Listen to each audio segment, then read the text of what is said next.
of the NFL season, featuring this interconference matchup, the 2-0 Denver Broncos going against the 2-0 Philadelphia Eagles, with Randall Cunningham very much back into it, returning from knee surgery to complete 75% of his passes, while the Broncos, as always, are led by John Elway, who last week sparked the win over San Diego by throwing for 2 touchdowns and running for a third. And this is a man who has faced both quarterbacks on numerous occasions. Hi, everybody. I'm Marv Albert, along with Bill Parcells. And Bill, John Elway off to the good start despite the lack of a running game as usual. The Bronco defense has been superb with all those ingredients. What do the Broncos have to do to beat the Eagles? Well, Marv, Dan Reeves told us yesterday that he trusts this Bronco defense. So look for him to try to be very conservative offensively, not make the mistake, and get Philadelphia's defense in a frenzy. Ball control, passing, and at all costs, avoid sacks in the first half. Over the first 2 games, Randall Cunningham has the impressive stats, but he's had fumble difficulties. What are your impressions of Cunningham? Well, of course, I've seen Randall at his greatest. He looks a little cautious to me. Randall told us yesterday that basically he's looking for the short receiver first rather than the deep receiver. He used to look for the deep receiver and then throw short. And the Broncos have won the toss, and they will receive Roger Ruzek, getting set to kick it off. There's Ruzek in his 5th year out of Weber State, and he has been solid. Philadelphia Eagles coming off wins over New Orleans and Phoenix. And again, the good kickoff handled by Muhammad Oliver, the rookie from Oregon. And they will bring it out to the 20-yard line. That Denver offensive line has been unsettled. A potential weak spot at left tackle. The rookie free agent Russell Freeman going against Clyde Simmons.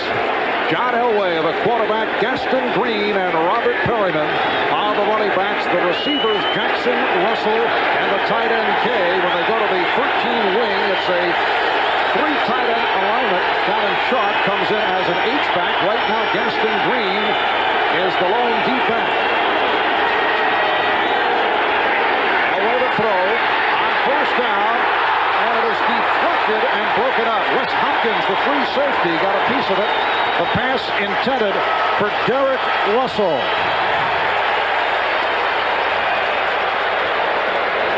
It'll be a 2nd and 10 from the 20.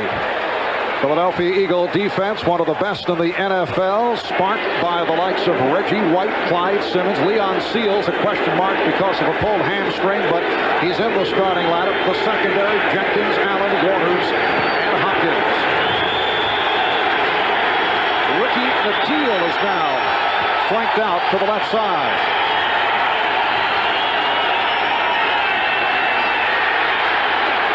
And the completion to Victor Jones, running well for the first down.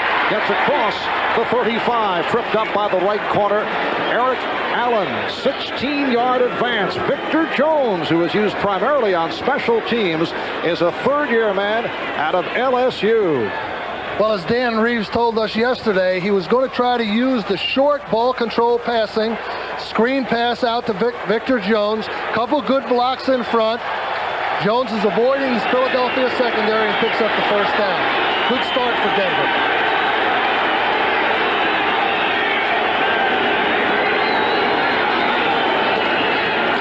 And the first down play is to the ground, and Gaston Green is stopped by the right defensive tackle, Leon Seals. Gaston Green spent 3 years with the Los Angeles Rams. This is 2nd season with Denver. Now, last year, Bill, he ran for over 1,000 yards, made it to the Pro Bowl for the first time, but he has struggled behind that offensive line. Last week, only 11 carries, 21 yards. Well, the offensive line's been in a form of disarray since training camp started. They haven't had the same guys in one spot until the beginning of this week. I mean, they didn't even have guys ready to practice practice for the open game of the season. Second down and 8. Play action fake. Elway to the sideline, incomplete. The pass intended for Mark Jackson. He was covered by the left corner, Izell Jenkins. Well, as Dan Reeves said, the first 3 plays of this game are all designed to make the Philadelphia front 7 hesitant. You start the game with a quick little slant pass that Elway tried to get off. Then you slow him down with the screen. Now you try to slow him down further with play action. This is the first third and extra long. This is where Philadelphia's at its best. And that is a telling stat when they're third and long. And a situation where it's third and 4 plus. You saw the 1 of 17. Reggie Rivers now in the backfield for Denver. And Elway able to complete, but a hard hit. The ball was blown dead. Mark Jackson took a shot, and that's short of the first down. The strong safety, Andre Waters, up to rock Jackson. Well, Andre Waters, of course, one of the most aggressive football players in the National Football League. You know, he has a little reputation for some things, and I don't think it's a deserved reputation. He's just a very, very aggressive football player. He had a couple of plays earlier in his career that were very closely scrutinized by the media. A lot of people think he's a dirty player. You don't think he's a dirty player? No, I think he's just a real tough guy. Here's Mike Horan with a beautiful punt. By Sikahema. Lets it go fly. Took a tricky hop. And we'll have to wait and see where they spot it. So the Philadelphia Eagles will go to the offense for the first time. 40-yard punt, Eagle ball when we return.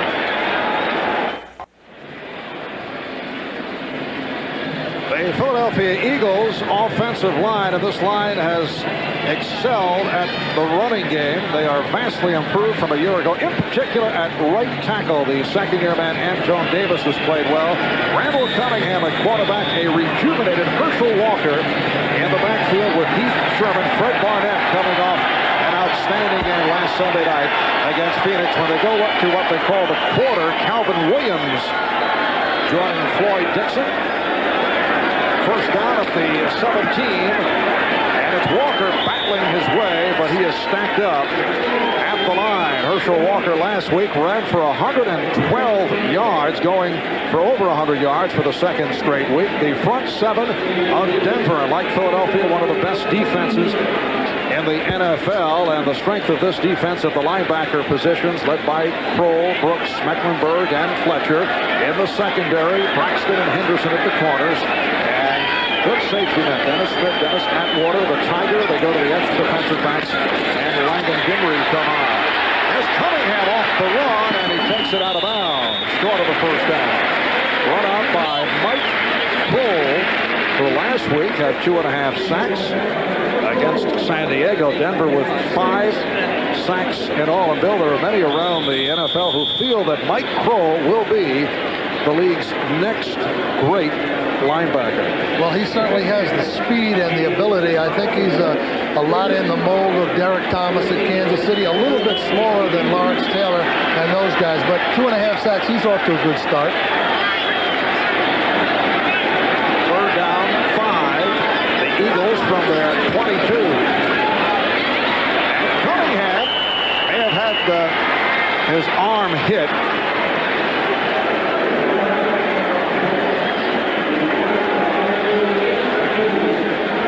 Mike Kroll, of course, usually is on the right side of the defense, but Denver shifts him over to the left side to work against the wide receiver, Calvin Williams, and he gets a piece of Cunningham's arm. So was Kroll in on the play. Arthur Marshall is back deep. Awaiting the punt from Jeff Fiegels. And it is a good one. Marshall has to backtrack.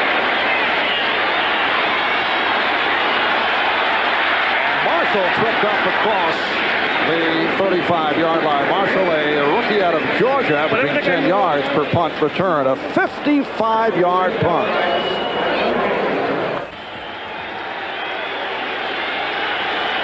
Dan Reeves' 12th season as Broncos head coach. Broncos have won the AFC West 4 of the past 6 years. John Elway, for the first time from the 35, throwing on the run and going intended for Derek Russell, who was covered by Izell Jenkins. And though John Elway this season not calling his own plays as he did a year ago. Well, I think what the fans have to understand is the volumes of information a quarterback has to deal with. And you know, John Elway, he's got to get the right personnel in the game. He's got to get the formation out. He's got to do the motions if they have any. He has to do the line protection calls, you know, also the pass routes. And he may even have to tag it or call an audible on those offensive plays. Elway with a 2nd and 10 goes to the ground. Greg Lewis, second-year player from the University of Washington, was stopped by the combination of Reggie White and Byron Evans. You know, an example of something that John Elway might say in the huddle with those volumes of information. Now, that 13 wing, that's the type of personnel in the game. 3 tight ends. Ace right trip eagle is the formation. Dam is the motion. Ron is the line protection. 78 is the pass pattern. Half back out, Y sneak are the little tags and variations in the pass pattern. Now, he also has to recognize the defense and maybe audible out of that. It's a 3rd down and 8. Goes for the shovel pass. Short of the first down. Shannon Sharp took another hard hit, this time from Andre Waters. And the Broncos, who have sputtered offensively, have not been able to get anything going on these first 2 series. Well, this is the second big hit by Andre Waters. And, you know, Waters is one of those superstitious guys. He usually goes around with a bald head, but you see he has hair there. His barber is Byron Evans, and they had a date at 5 o'clock on Friday for a haircut, and Evans didn't show up. So he's got hair today. He also wears that blue T-shirt under his shirt. Mike Horan with a 41-yard punt. There's Evans, the middle linebacker slash bobber for the Eagles. Said, although you didn't buy this, Bill, as you mentioned to him yesterday, he had said he'd retire, said he'd play in Canada, and then finally came to terms late in the preseason. Well, it's just negotiation talk. You know, he said he missed training camp, too. You know, throwing water balloons at the rookies and things like that. So they get playful when they get about 30 years old. It's a first down for the Eagles from their 16. No score. We're at early moments. Cunningham swings it out for Walker.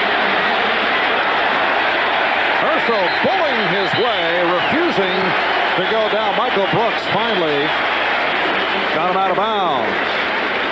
This is the kind of thing that Herschel does so well, and it's taken a lot of pressure off Randall Cunningham. You know, he doesn't have Keith Jackson anymore, and Randall told us in the meeting yesterday that he uses Herschel Walker like he used Keith Jackson. First down run, first down screen.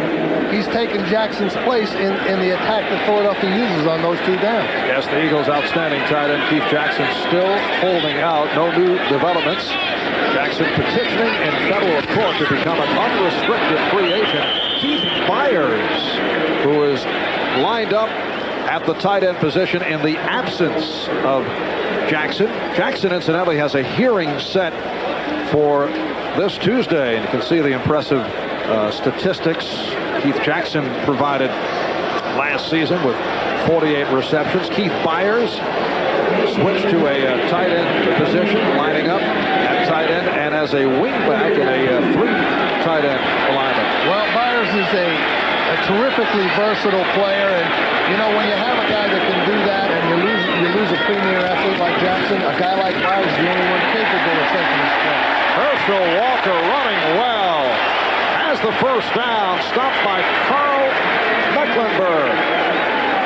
Well, Byers this time is a key blocker. You see him going in on the Denver nose tackle, Greg Cragen, and exercising that wham block that was so controversial last year with the Brad Baxter, Jerry Ball thing that instituted a rule change. You have to hit him above the waist now, and of course Byers made a very good legal block. Eagles first down from their 30, 8 minutes to go. First quarter with no score. Movement and penalty markers thrown for the first time. Referee is Larry Nemmers.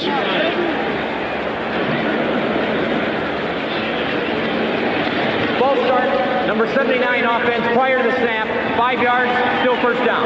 That is the left guard, Mike Shad, called on the penalty. see the left guard Mike Shad right there. He's the guy that's in motion. And, of course, Philadelphia has a little change in strategy from the tapes that we've seen. You know, Byers hasn't been deployed in the backfield at all this year. He's been primarily a tight end.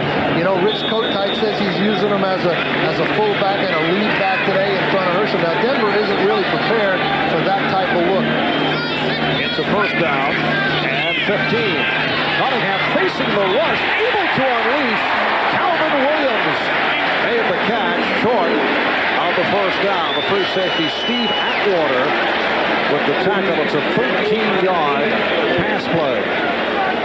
With the emphasis on Randall Cunningham's athletic ability, I think a lot of fans have overlooked his accuracy as a passer. I always felt when I was in the NFC East that he by far was the most accurate passer in the division, along with our quarterback Phil Simms. This guy can throw the ball in some real small spots. He has completed 75% of his passes over the first 2 games of the season. That is tops in the NFL. Second down and about 4. Penalty flag is thrown. Herschel Walker picking his way. He's right at the marker. You know, Herschel lost 2 yards during the course of the week without even stepping on the football field. Last against Phoenix. Originally, he was down for 114 yards rushing. Defense in the middle of the line.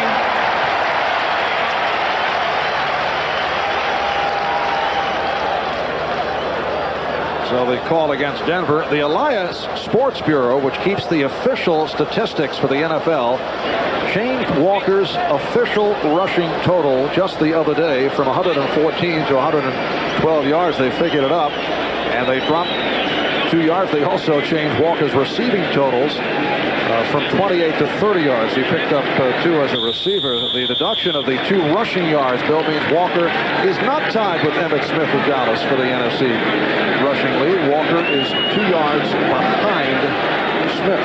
Tough week for Herschel. You are a veritable glossary of statistical information. It is a first down for the Eagles. Fumble recovered by Cunningham. Randall Cunningham has had difficulties last week. Fumbled twice, turning one over 2 weeks ago against New Orleans. He fumbled, lost the ball 3 times. Well, he's just a little late getting the ball in the pocket there. Herschel's kind of by the quarterback before Randall makes the attempt to get it in. Randall Cunningham with fumble number 6, but this one was recovered, and that is the most significant end result of that play. And the Eagles have a 2nd and 10 at the 41. Just under 6 minutes remaining in this opening quarter. And Cunningham's pass again was batted down. Earlier was Mike Kroll who got a piece of it. That pass intended for Calvin Williams. But the left corner, Tyrone Braxton, did a good job anticipating that play, and he might have intercepted that had Fletcher not batted it down. But Fletcher gets that big hand up there, but Braxton was right up quickly on Barnett. Tyrone Braxton during the course of the week said that the Eagles defense gets all the publicity, but he said, hey, we're out there making the plays too. We're just as good as the team. And the Eagles now have taken some of those quotes, although they were kind of mild, I thought, but trying to use them for motivational purposes. Cunningham this time couldn't find anyone and runs for the first down and more.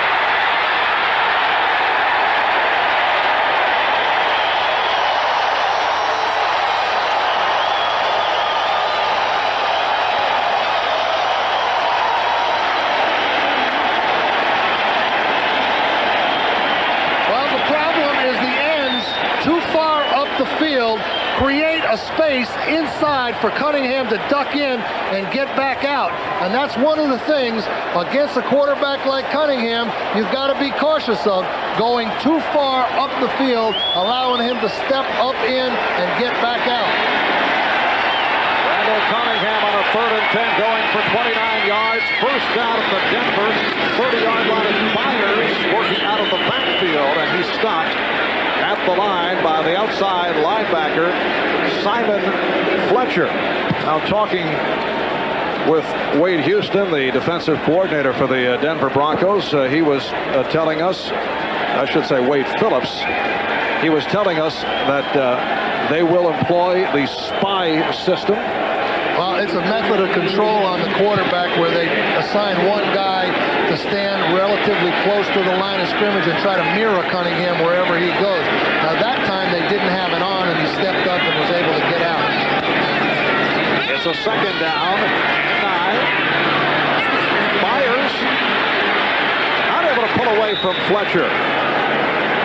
Once again, Cunningham going with the swing. And it is a loss on the play. Rich Kotite using a different kind of strategy today with Myers. Tight end the first couple of weeks and a motion man. Didn't carry the ball at all. Now in the backfield, lead blocker. Already has a couple of carries in the game. Screening to him. Just a big departure from Philadelphia offensive tendency. It's a third down and 13. And this is the 10th play of the drive. 3:20 remaining in the first quarter. Cunningham. Calvin Williams could not hold on through the double coverage. Randall Cunningham's got to be a little disappointed with the result on that, because you can't throw it any better. Right in his hands.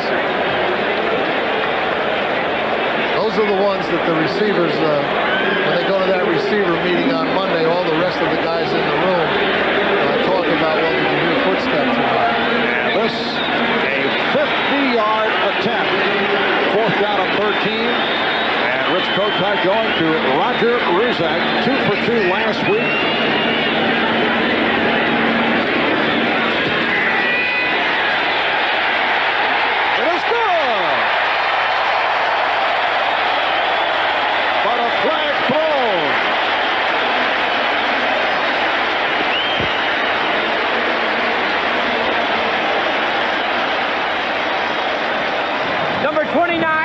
Was pushed into the kicker. There is no foul on the play. The field goal is good. Roger Ruzak connects from 50 yards out to give the Eagles a 3-0 lead. Now, this could have brought up one of those decisions on the part of the Eagle coaching staff, whether to take the field goal or the first down, but it didn't turn out that way. Roger Ruzak a moment ago hit from 50 yards away. He's now 3 of 3 for the season. The Philadelphia Eagles 3, the Denver Broncos nothing, with 3:09 remaining in this first quarter. Capacity crowd at Veterans Stadium, better than 65,000 on a beautiful 72-degree day. Marv Albert with Bill Parcells. A meeting of the undefeated Eagles, who have defeated New Orleans and Phoenix, and the undefeated Broncos with victories over the Raiders and the Chargers.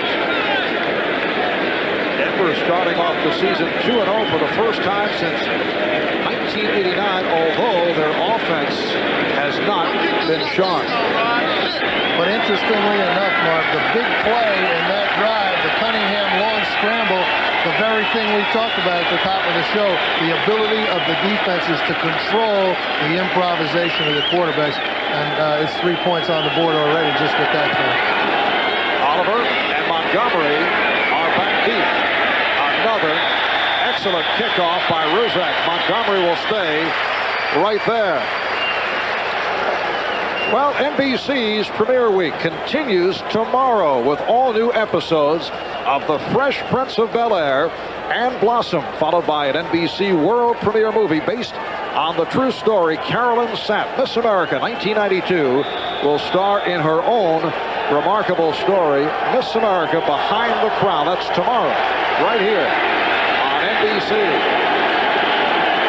The Broncos from their 20.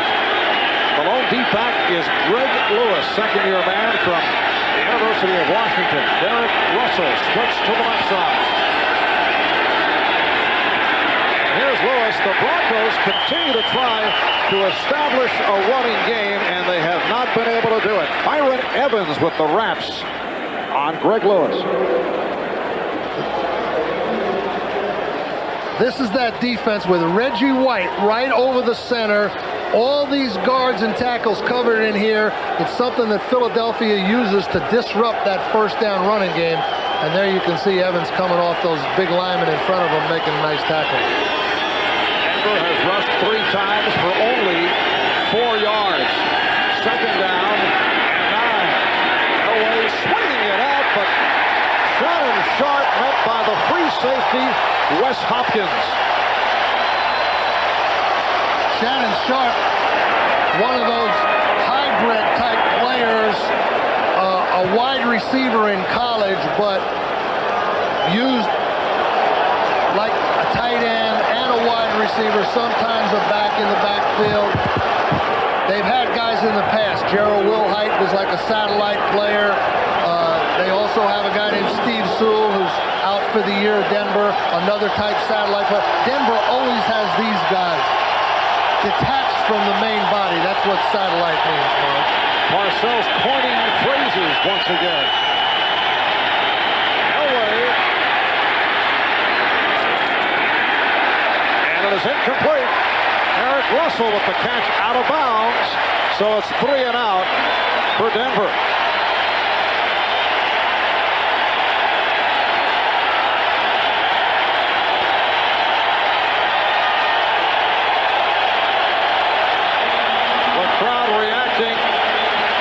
To the defensive play of the Eagles. Mike Moran will punt from the 3. By Sikahema is back at the 38. And Moran able to line drive it.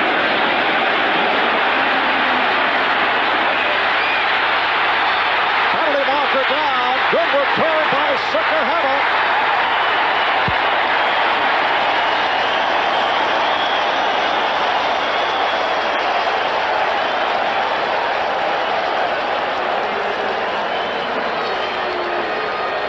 A 49-yard punt and a 32-yard return, but let's check out the penalty. There's an illegal block in the black on number 55 of the receiving team during the run back.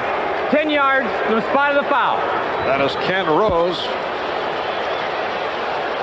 On the bottom of the screen, you see Ken Rose peeling back there on the Denver coverage man, Reggie Johnson. And had he been able to just not throw, Sikahema's a guy that can usually make one guy miss.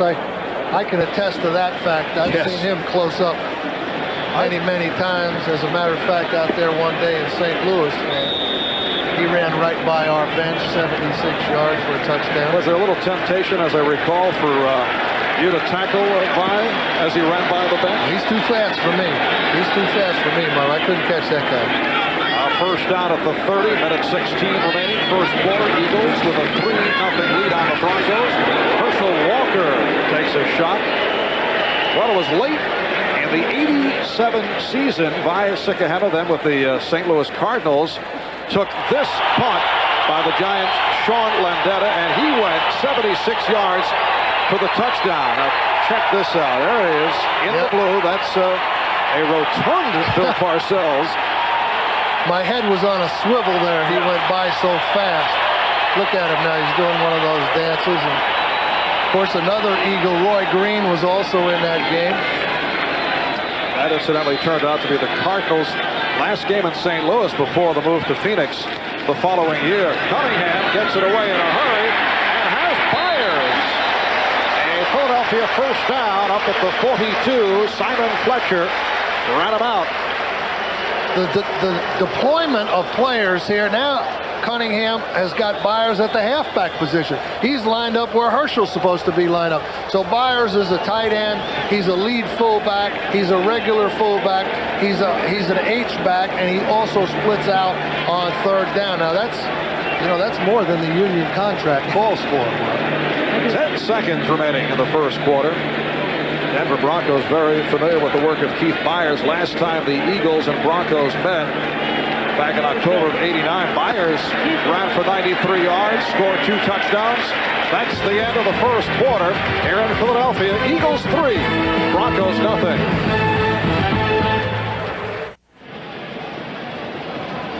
Well, Denver only 29 yards in all in the first quarter. Once again, the running game has struggled. 3 carries, 5 yards. John Elway has not been able to get anything going. The Philadelphia defense has done the job.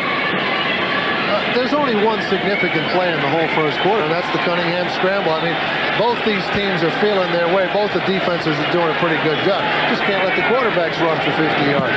As Cunningham went for 29, that helped to set up the field goal. That's the only score, a 50-yarder by Ruzak. Here's Cunningham throwing deep downfield, almost picked off. The pass intended for Fred Barnett. Tyrone Braxton with the interception opportunity.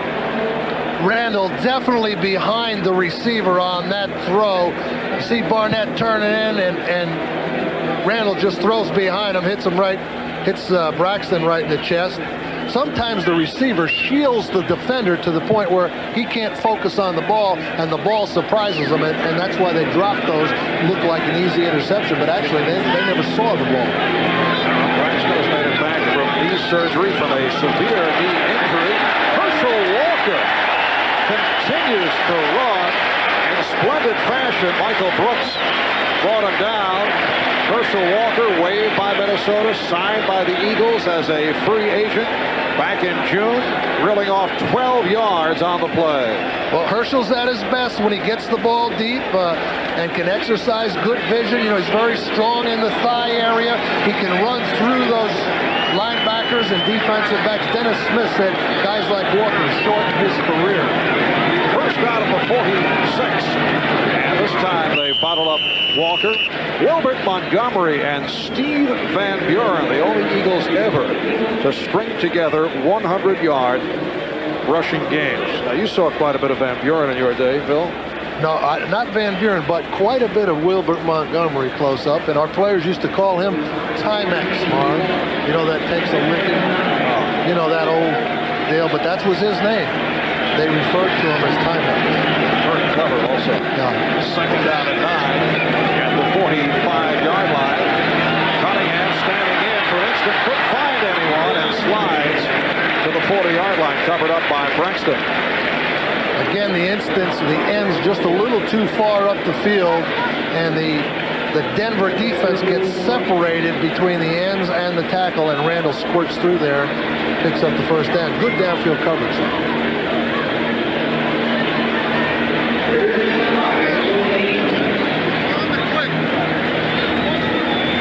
Philadelphia Eagles with Abe Alexander at center, Eric Floyd, Mike Shadd at the guards, Ron Heller, Antone Davis at the tackles.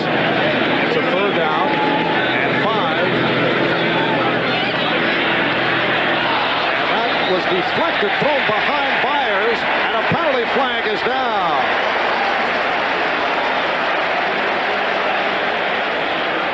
This is going to be that hit in the head or a late hit on the quarterback. Indication of a personal foul. Roughing the passer, number 56, 15 yards, first down. Michael Brooks called for the personal foul. Well, you know, the league has made an effort to protect the quarterback, and you know they have that two-step rule there, that type thing, and you have to pull off if you're not within 2 steps, and Brooks didn't do it, and that's a good call by the official. That cost you points when you get those defensive penalties. Put Philadelphia, instead of taking over, now Philadelphia's in the scoring zone. He goes first down at the Denver 26-yard line. 2 minutes gone by in the second quarter. Eagles with a 3-0 lead on a 50-yard field goal by Roger Ruzek. Randall Cunningham is 4 of 8. He's run for 38 yards on 4 carries. The big one going for 29. Herschel Walker trying to make the turn. Met by Carl Mecklenburg. Number 77. With help from the free safety, Steve Atwater. Here's Carl Mecklenburg. A 12th round draft pick back in '83. He's had an outstanding career. There were some football people who felt that age was catching up going into last year, but he earned his 5th Pro Bowl appearance. I would have liked to have been able to draft a 12-round guy that went to 5 Pro Bowls, but we were never able to do that. 2nd and 8th play of the drive. 41 fires in motion. Off the fake, Cunningham, touchdown! Calvin Williams beating Tyrone Braxton.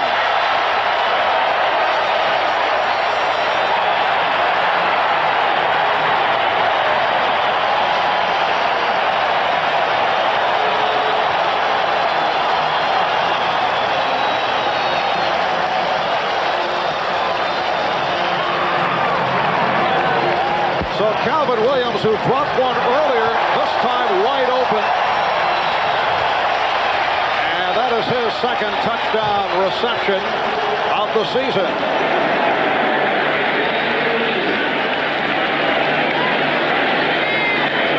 Eagles the holder.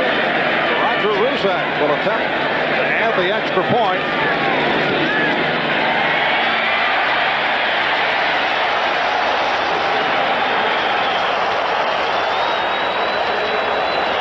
Randall, in an attempt to slow the Denver defense down using a heavy play-action fake, you see it freezes all the front people, and Calvin Williams is able to beat the cornerback on a post. Easy touchdown for Philadelphia.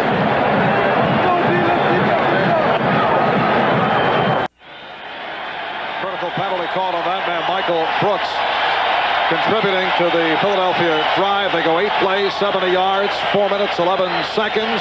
Capped off by the 24-yard touchdown from Cunningham, who was able to complete it with Calvin Williams. For Randall Cunningham, a 6th touchdown pass of the season. Ruzak with another strong kickoff, and Denver has not been able to get out of the end zone. Muhammad Oliver has to stay right there. So the Eagles defensive unit back onto the field. They've been outstanding. There's Reggie White, perennial Pro Bowl player. He was all over you after practice yesterday. Bill says you robbed him of 2 Super Bowl rings. You recall that USFL's supplemental draft. Giants could have drafted Reggie. Let him go, though. You went for offensive lineman Gary Zimmerman, who, as it turned out, did not want to play in the New York area. I know we were able to trade Zimmerman for a couple of real good football players, though, but can you imagine Reggie White on one side, Lawrence Taylor on the other side in the mid-'80s? Defense would have been illegal then. Denver, first down at the 20, hearing it from the crowd. And Elway able to complete again a short-range pop for Derek Russell, who was taken down by the outside linebacker, William Thomas. Well, Denver's problem right now is that, they just haven't made any first downs at all. They haven't run the ball, 5 yards on 3 rushes. They've got to keep their defense off the field a little bit and move the ball down the field and get something going. They're throwing all this little stuff and trying, but so far they've done really nothing on offense. As you see, Denver with the fewest number of first downs in the league. 2nd down at 5 at the 25-yard line. Here's a draw play for Gaston Green, trying to pick his way, but he is stopped. 3.5 gone by in the 2nd quarter from Veterans Stadium in Philadelphia. Capacity crowd 65,000 turning out. Eagles at 2-0, the Broncos at 2-0, and Denver now with a 3rd down and 2 at the 28. This is where they've had the problems on 3rd down, 3rd and little long yardage here, and they're 1 for 20 this season in this situation.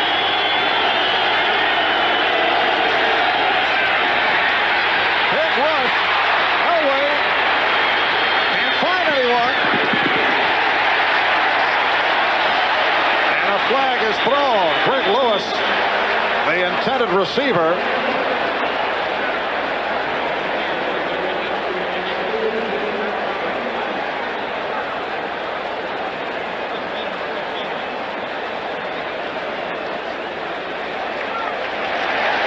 So the call against Denver. Philadelphia will refuse that. A receiver went out of bounds, came back in, and was the first to touch the pass. That's illegal touching. The penalty is loss of down. 4th down.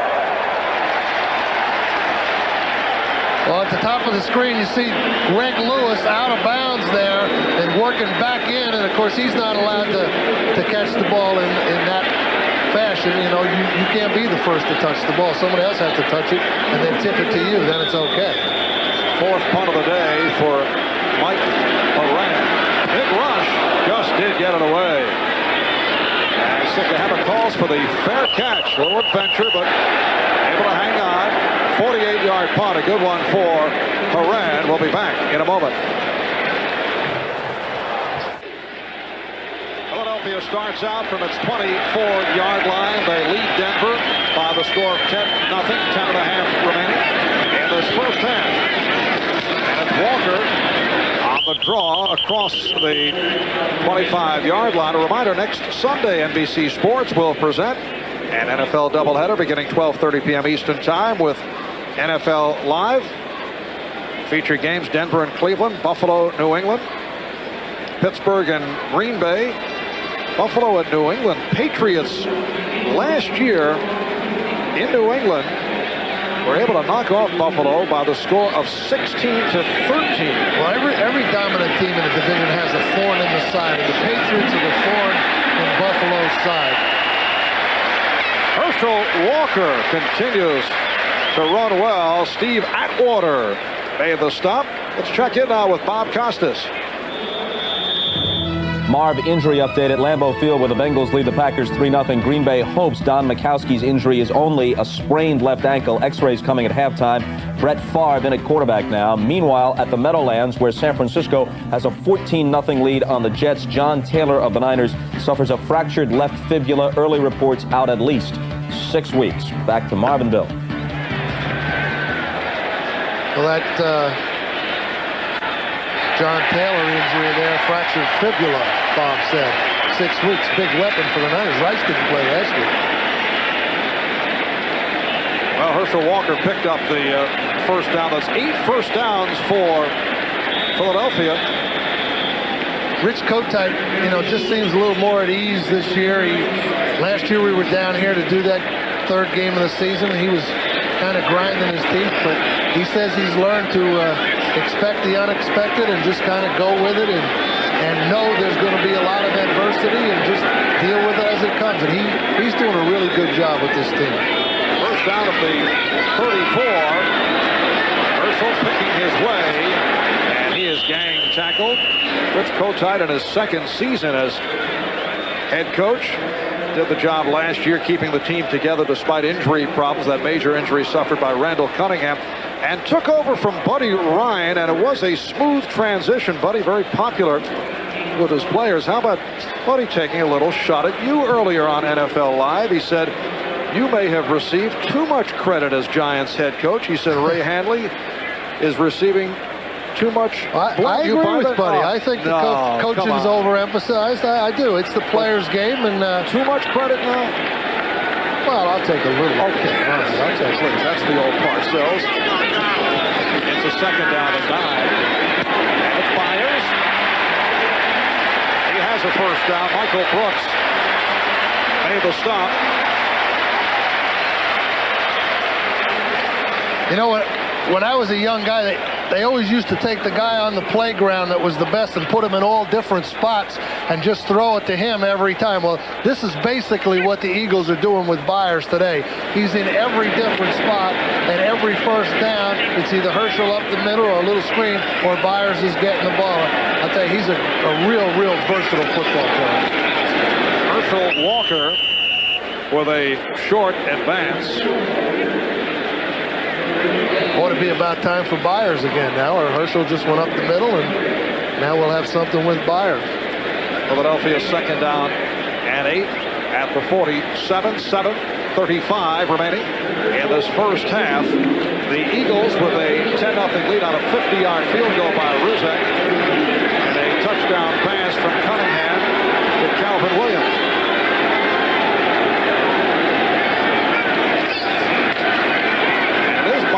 This time out of the backfield, but he's stopped by the nose tackle, Greg Cragen.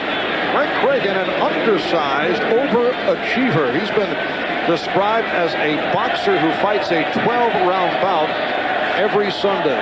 Well, of course, he took over the nose tackle position from one of the great players in Bronco history, Reuben Carter. And he's a little quicker style. The whole Denver defense is comprised of the speed-type guys. They don't have any 305-pound guys like Reggie White playing. They're more quickness and speed-oriented, trying to get 11 guys to the ball style of defense. And, you know, there's a lot of ways to do it. Philly does it one way, Denver does it the other. Philadelphia third down at 6 at midfield. Cunningham. And has the completion with Calvin Williams. The only question was he inbounds. The officials are confirmed. The coverage by Lilo Lang. They have not come to a decision.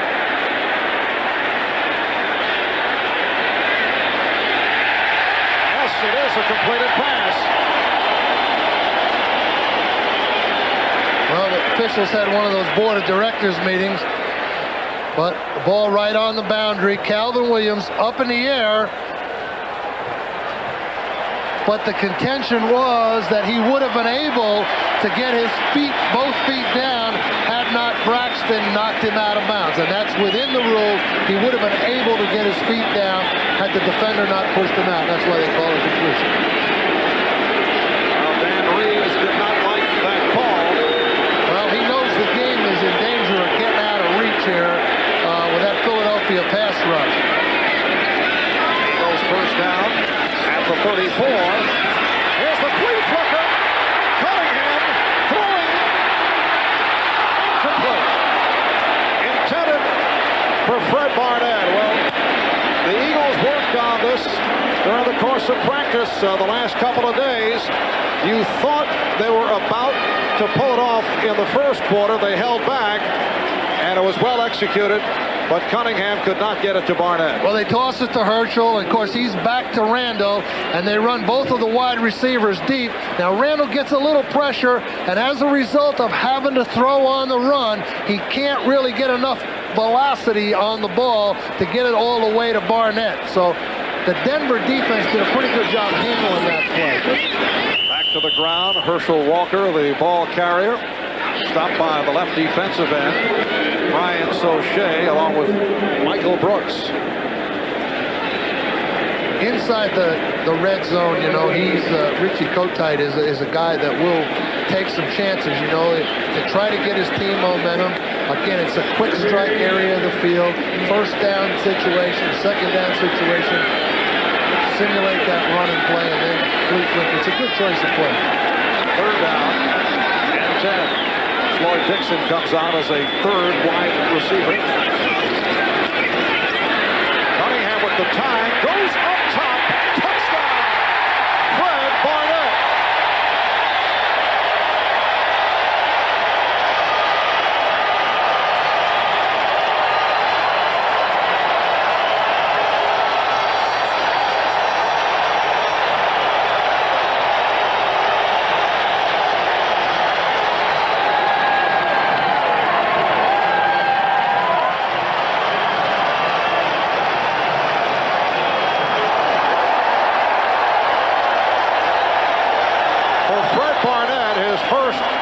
Reception of the day, fourth touchdown of the season, comes off a career game against the Cardinals last Sunday. 8 catches, 2 for touchdowns. This goes 34 yards for the score, and Roger Ruzek adds the extra point. The Eagles with a 17-0 lead on the Broncos. Fred Barnett's turning into the big play receiver in the league. He gets inside the corner, beats Steve Atwater, the free safety, who has him deep. In another easy throw for Cunningham. Well, Fred Barnett did not play football until his senior year in high school. His mom felt it was too dangerous, and then he went on to start him at Arkansas State. Missed most of the preseason this year with a shoulder injury, and he is off to a terrific start. The Cunningham to Barnett touchdown pass, giving the Eagles a 17-0 lead. And finally, a kickoff return. It's Montgomery, and he's hemmed in at the 13-yard line. Excellent coverage by the Eagles special team, led by little Mark McMillan. Fred Barnett right here takes a very narrow split close to the Eagle offensive alignment. That allows and creates a big open area down the field for him to work against the safety, Steve Atwater. You see Barnett releases inside, creates some more distance, fakes a little post move, and then just outruns Atwater to the corner.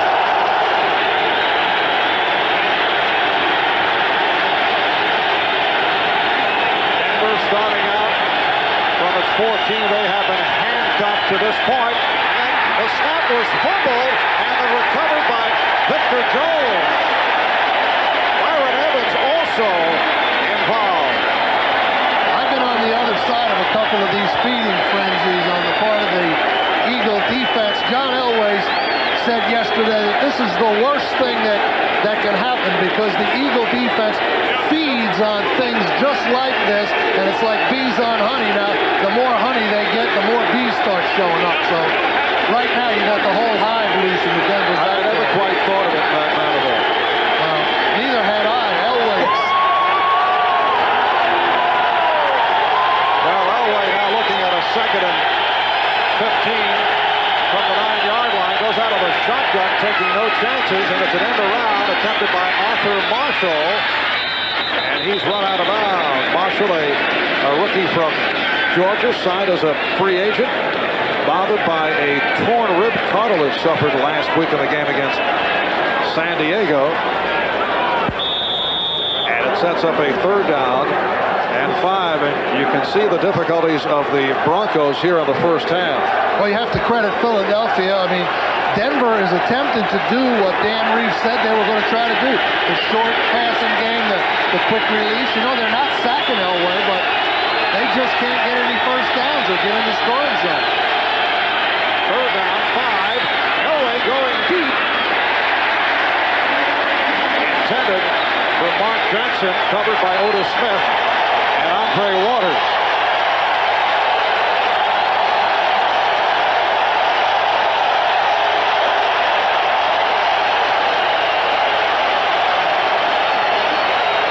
Once again, Mike Horan back to punt. And the Eagles go with 2 deep men, Sikahema and the speedy Jeff Seidner, 6th-round draft pick out of the University of Hawaii. Rich Kotite's very high on Jeff Seidner. He said he's a very explosive return guy. And you've got 2 guys back there that can go all the way for a touchdown. And it's a luxury to have 2 good return men. Not many teams have it. Fair catch called by Sikahema. Some words exchanged. 43-yard punt. Eagles go back to the offense.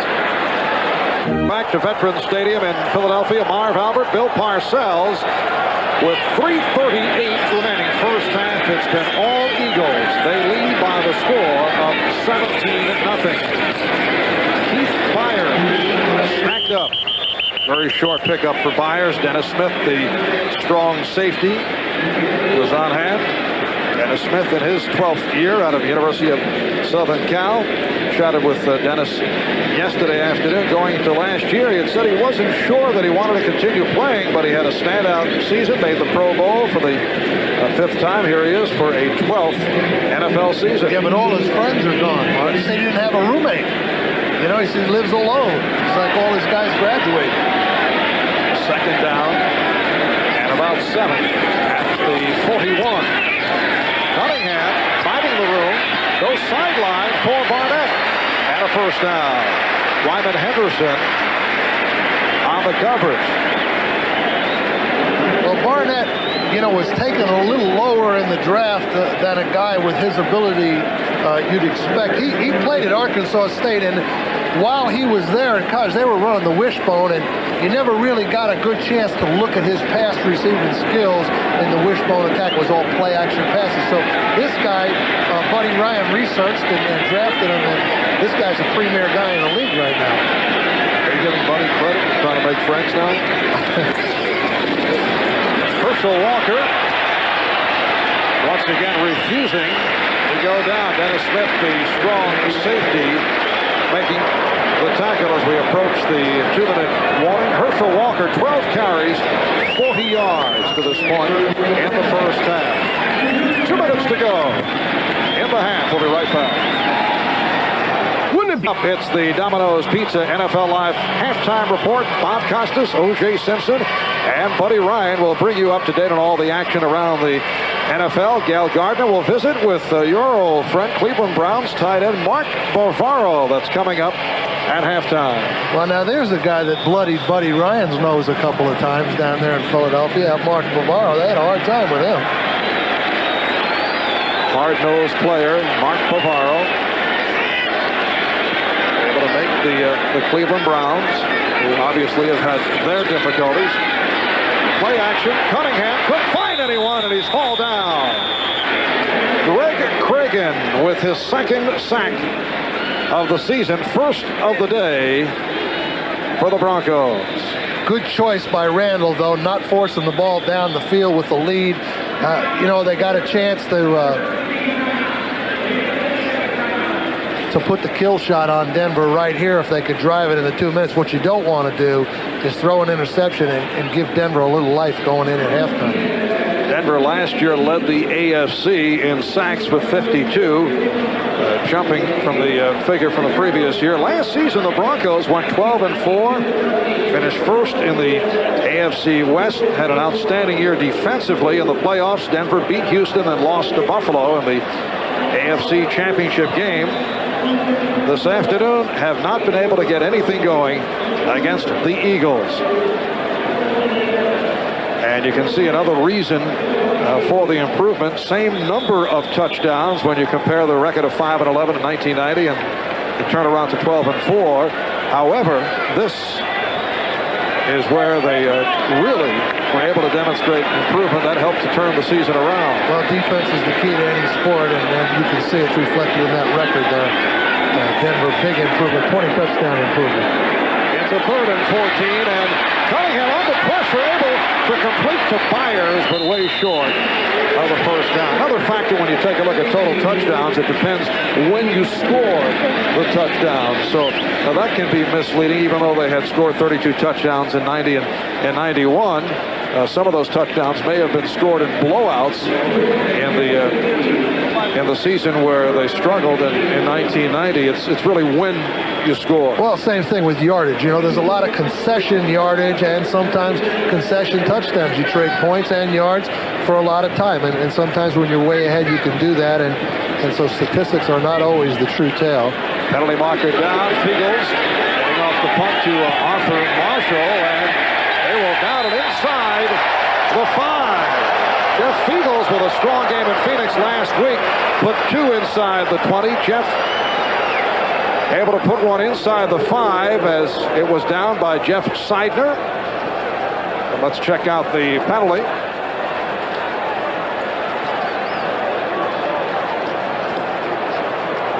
Against Philadelphia.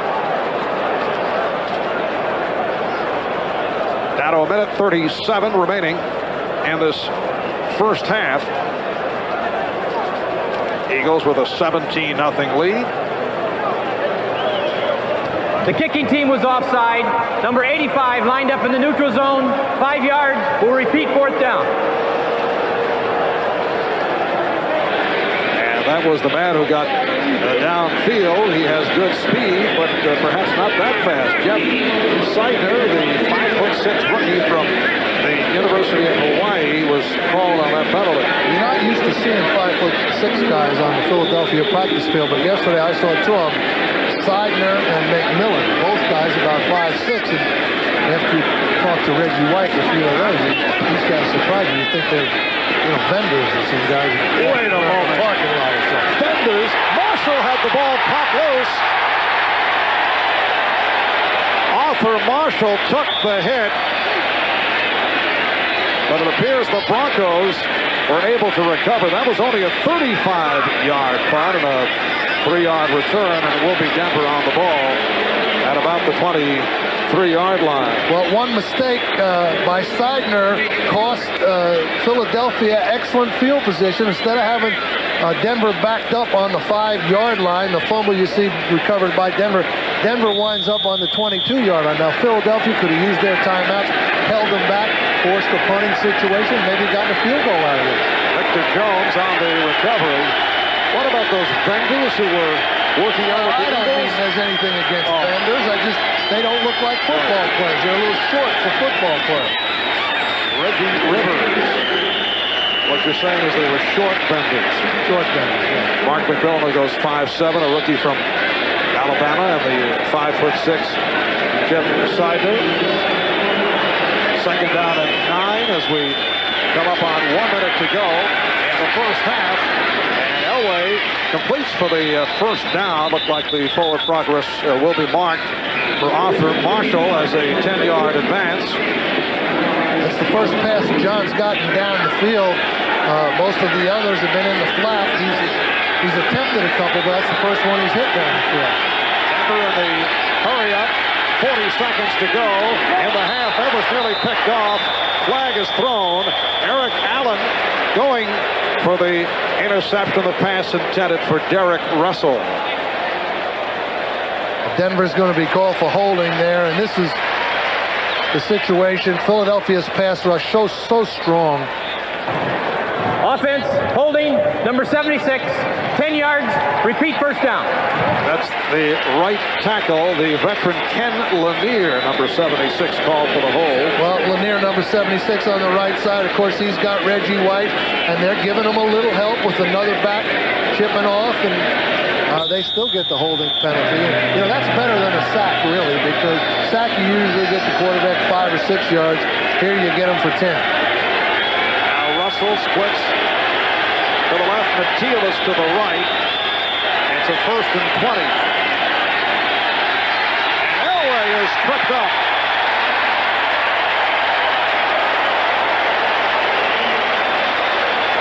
The clock is stopped with 33 seconds remaining in the half. First sack of the day for the Eagles. Denver didn't have anybody in the backfield that time, and the Eagles were able to penetrate and create the sack. I think John will be real careful here.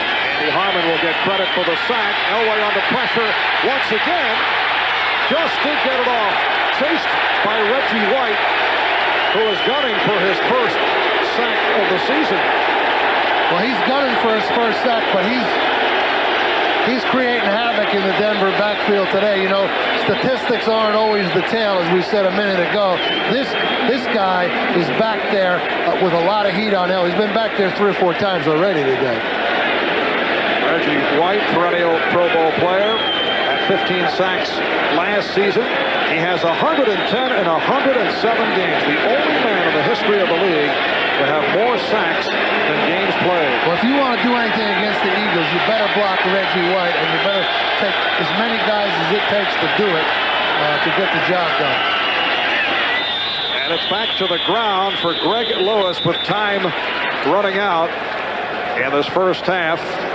And a timeout is taken with 7 seconds left in the half. Delay a game on the offense, 5 yards, still 3rd down. Please put 11 seconds back on the game clock. Well, Denver's got to be careful. I think Philadelphia might force them into a punting situation here. I think Dan would like to get into the dressing room without having to punt the ball if he could, but I don't know whether he's going to be able to if Philadelphia uses their timeout.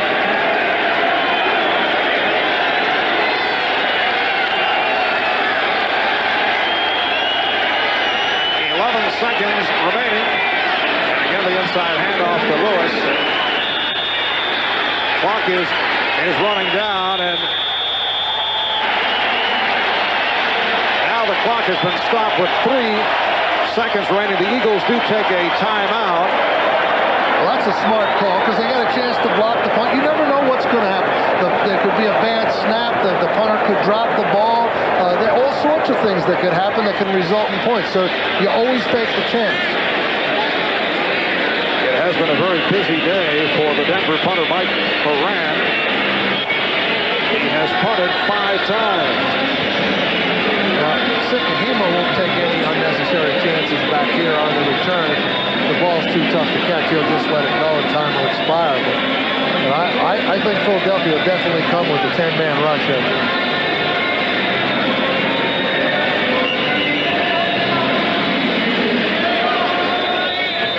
3 seconds remaining in the half. The Eagles with a 17-0 lead. 2 touchdown passes by Cunningham, 1 to Barnett, and 1 to Williams, and a 50-yard field goal by Rizzo. And Moran able to get it away. And Sinkahema lets it bounce.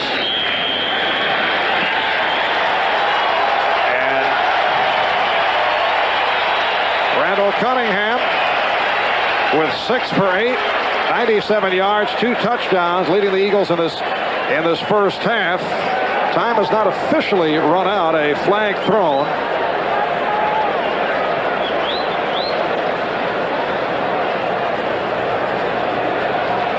We'll hear the official word from the referee, Larry Nemmers.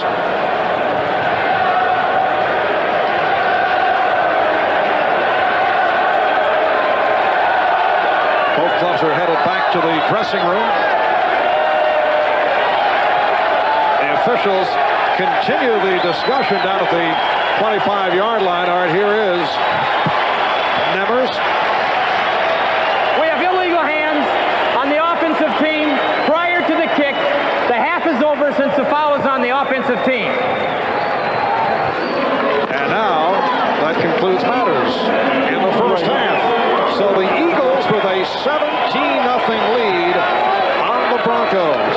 Now let's go to Bob Costas in our New York studios for the Domino's Pizza NFL Live halftime.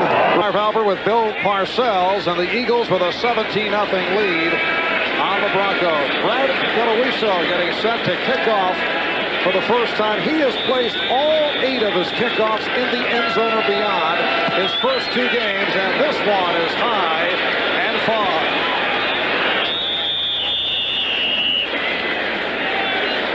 Now let's take a look at the Coors Light halftime statistics, and it has been all Philadelphia in that first half. What's surprising, the big thing there, time of possession. Of course, Denver 19 yards rushing, not much offense at all. No turnovers, pretty clean game, but Philadelphia, big plays. Randall scrambled at one time, hit the big play to Williams.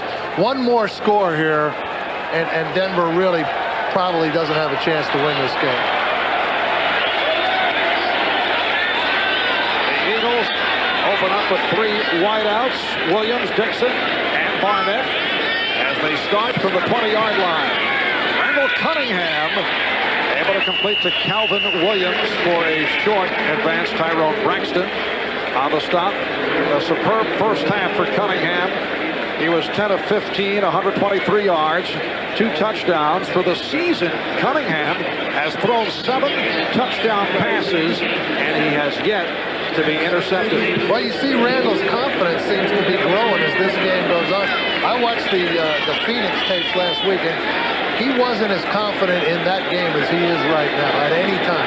Did you feel he was on the cautious side? I thought he was a little cautious, but today he just seems to be a little more aggressive in his will to scramble. He told us yesterday that he thought he was going to have to run more today, so mentally he's geared to running a little more today than he was down in Phoenix. Carl Mecklenburg able to make the tackle on Randall Cunningham. It's a 3rd down and 2 at the 28. Randall Cunningham making it back from the torn ligaments in his left knee, and he has looked very sharp, taking all the snaps. He is the most efficient passer in the NFL coming into today. Well, that one was anticipated by Brian Soche. Sometimes in a nickel situation, you try to run the ball at a traditional running player, in that case a pitch out to Walker. The ends are running up the field in a pass rush posture so quickly that you really can't design any blocking scheme. And then Soche got up the field right in Walker's face, and Walker had no chance. Eagles back to punt at his 7-yard line, only his 2nd punt of the day. Arthur Marshall in single safety, and it is a beauty by Fiegels. Here comes Marshall. Arthur Marshall, stopped by the punter, Jeff Fiegels. And Fiegels will be feeling that one for a while. A 53-yard punt and a 45-yard return by the rookie out of the University of Georgia. Yeah, Arthur Marshall, but you've got to credit Jeff Fiegels here. He does this exactly the way he's coached it. He uses the sideline as the ally. He doesn't give Marshall the cutback. If he gives Marshall the cutback, this is a touchdown. He forces him to the sideline and then hopes he can lunge and get him. May have saved Philadelphia a touchdown. This is the first excitement of the day for the Denver Broncos. First down at the Philadelphia 28-yard line. Gaston Green stopped by the right defensive tackle, Leon Seals, who was a question mark for today because of a pulled hamstring forced to the sidelines last week. Leon Seals in the lineup and has gone most of the way. Well, yesterday I saw him. He still had his Buffalo Bill raincoat under his Philadelphia practice. I said, "That's your Bill stuff?" He said, "Yeah." He said, "They never gave me anything, so I just took it when I left." Quiet from Buffalo for a future draft pick. After Mike Pitts went down, Elway calling for time. So a timeout spent by the Broncos. You hate to do that here. He gets the crowd into the game, and you know, I'm sure Coach Reeves didn't want John to do that. All right, we'll be right back. So what about that Denver timeout just a moment ago? One of the downsides about using multiple personnel, same play, lots of different people, sometimes you got the wrong people in there. You don't want a bad play. You got to use the timeouts, and that is a downside of multiple substitutions. It's a second down and 8. Elway under pressure. Reggie White with his first sack of 1992 and the second sack of the day for the Eagles. Well, Reggie White coming around. Now Elway steps up. This is a blitz situation for Philadelphia. Reggie comes from his left end, works over the middle, and is able to corral Elway. John was expecting blitzes from Philadelphia in the red zone, though. 3rd and 11 at the 29.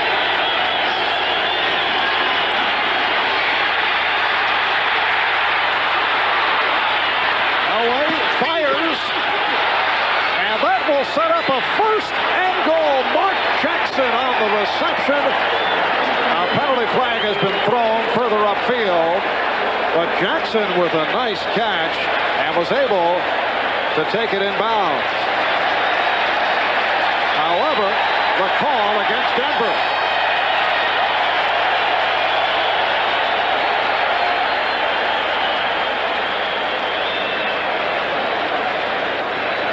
We have an illegal forward pass on the quarterback who passed the line of scrimmage to throw the ball.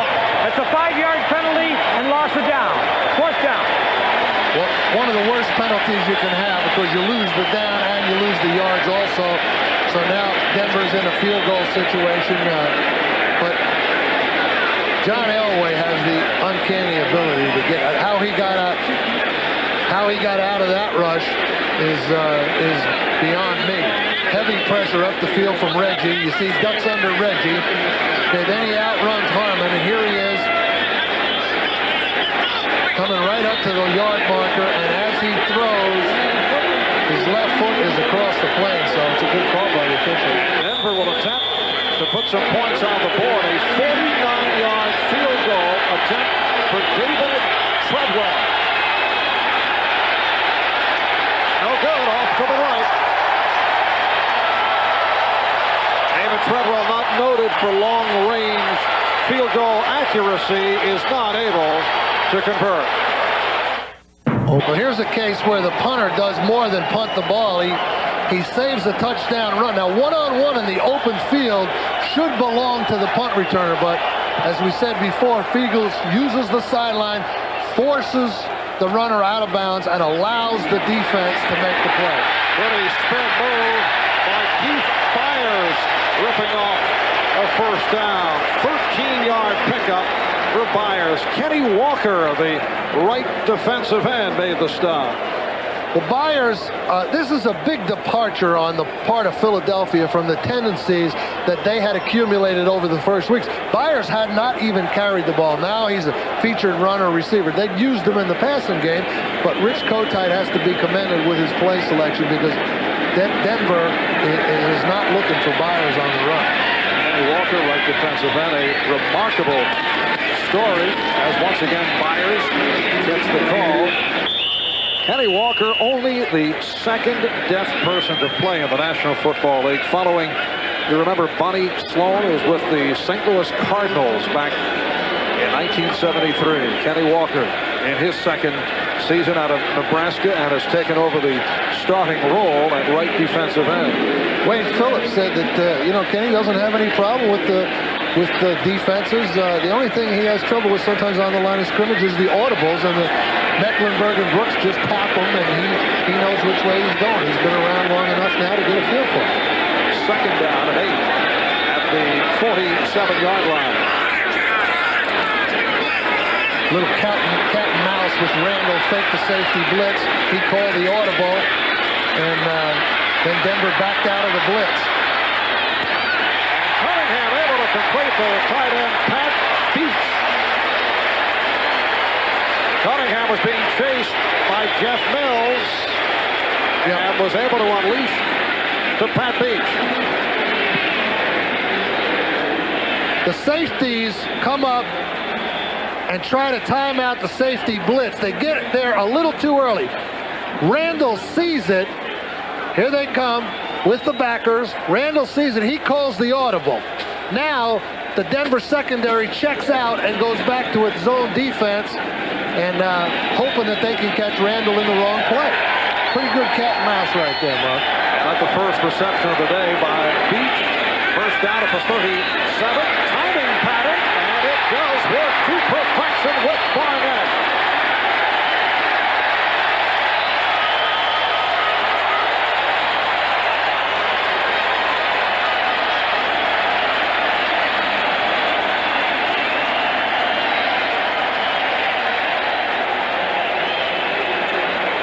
Barnett is using the field. He narrows his split down. This is the second or third time we've seen it. He narrows his split down and then gets himself some room to operate. Randall knows he's going to that designated area and just lays the ball up there. What do you mean by split down? But he lines up closer to the offensive formation than normal, and that creates more open space for him to run in. Here's Byers throwing. He threw short. Well, Keith Byers has had great success with the option pass, but that time it did not click. This play looks very familiar to me. Here's Walker in motion. They pitch it to Byers. Walker fakes the block. This guy fakes the block. Byers comes out and tries to hit Walker deep after the pitch. See, Herschel simulating the block, wide open. Byers lays it too far outside. Just a little far outside for Herschel, right at the flank. Not right on target by Byers. He's thrown 5 touchdown passes in his NFL career. It's a second down and 10. Cunningham goes the other side, incomplete. Off the mark, intended for Walker.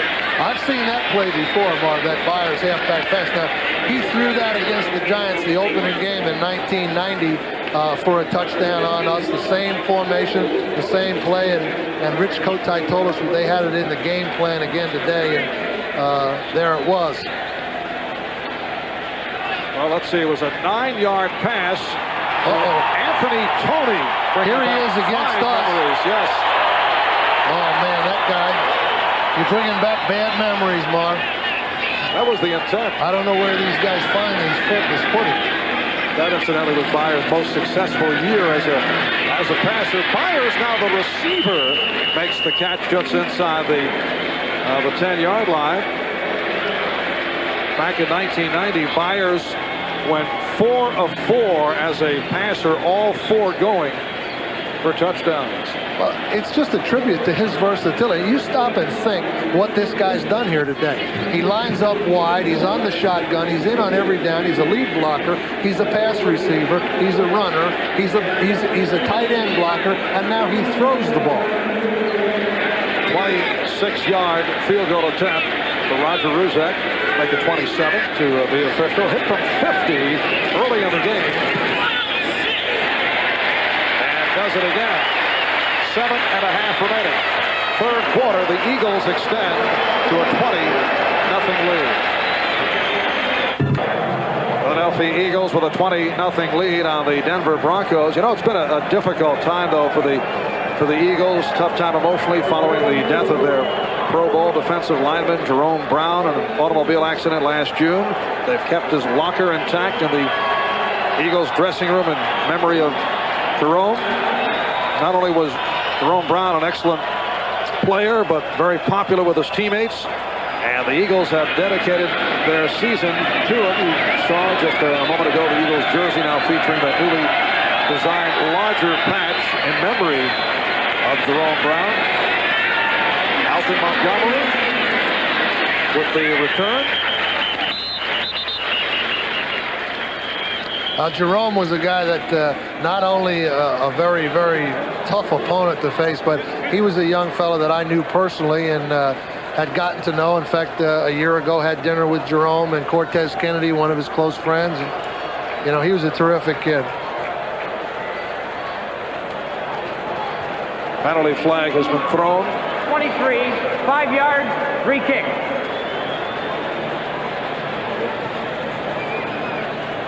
Called on Heath Sherman, and it will be a do-over. Philadelphia Eagles with a record of 2-0 beat New Orleans at home, won at Phoenix last Sunday night. So much for the Bruce Coslett almost guarantee. Wasn't quite a guarantee of a victory, but trying to charge his club up. He said we will beat the San Francisco 49ers, and the Jets taking a beating at the Meadowlands. 31-0. Woo. San Francisco. That's got to be a shocker for the Jets. They're going to go to 0-3, and you know, with Buffalo, such a strong team, that right now, you know, people don't think of it in that way, but the only thing they could possibly hope for is a wild card right now, with 13 games to go in the regular season. And yes. That's not the best thing to be hoping for this time of year. Well, you look back at precedents when you get off 0-2, 0-3. The numbers tell the story. That is their best hope, and will be tough with Jeff Lageman out. The best defensive players sidelined for the season. It's such a fine line between winning and losing. That's why a team like Philadelphia has been close so many times. You know, they're running out of chances. Their players know it. Their coaches know it. This team is going to be an aging team in a year or two. This looks like the best chance that they've had in a long time to get to it. Of course, you got to be playing good in December and January to win the Super Bowl. It's always nice when you get off to a good start like they have. Montgomery taking that short kick and returning to the 34-yard line. We approach 7 minutes remaining in the third quarter. John Elway has been silenced to this point. Only 2 first downs picked up by Denver. And Elway is hauled down again. Third sack of the day for the Eagles. Clyde Simmons with the sack, but you see the penalty marker down. Clyde Simmons had 3 sacks last Sunday night against the Cardinals.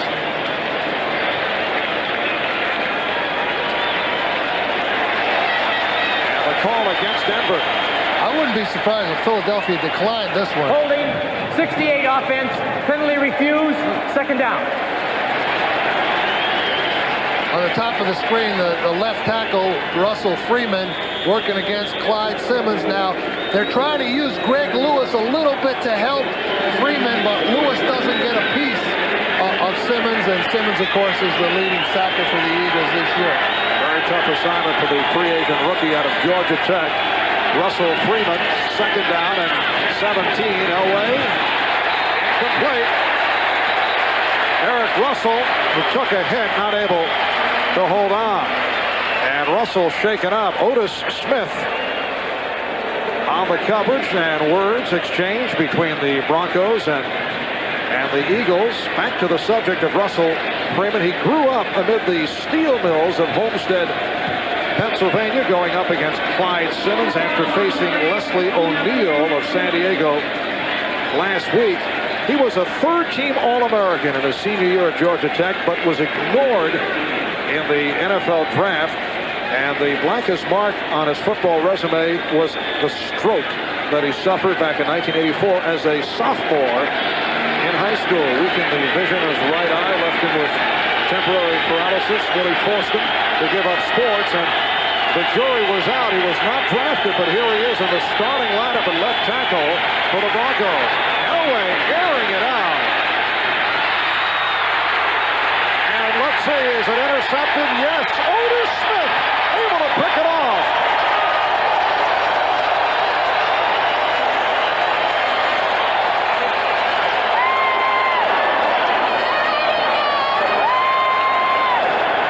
There is a penalty marker down. Holding, 76 offense. Penalty refused. First down. It's called once again on the right tackle, Ken Lanier, so the Eagles will take over on the interception. One of the ways that Philadelphia tries to control the ability of Elway to scramble is to rush 5 guys. Now you see 5 guys rushing. It kind of keeps a full-prong attack on Elway, and he throws the ball up, and the Philadelphia defensive back Smith makes a nice interception. A touchdown. It's a 1st and 10 at the 36-yard line. Keith Myers gets the call.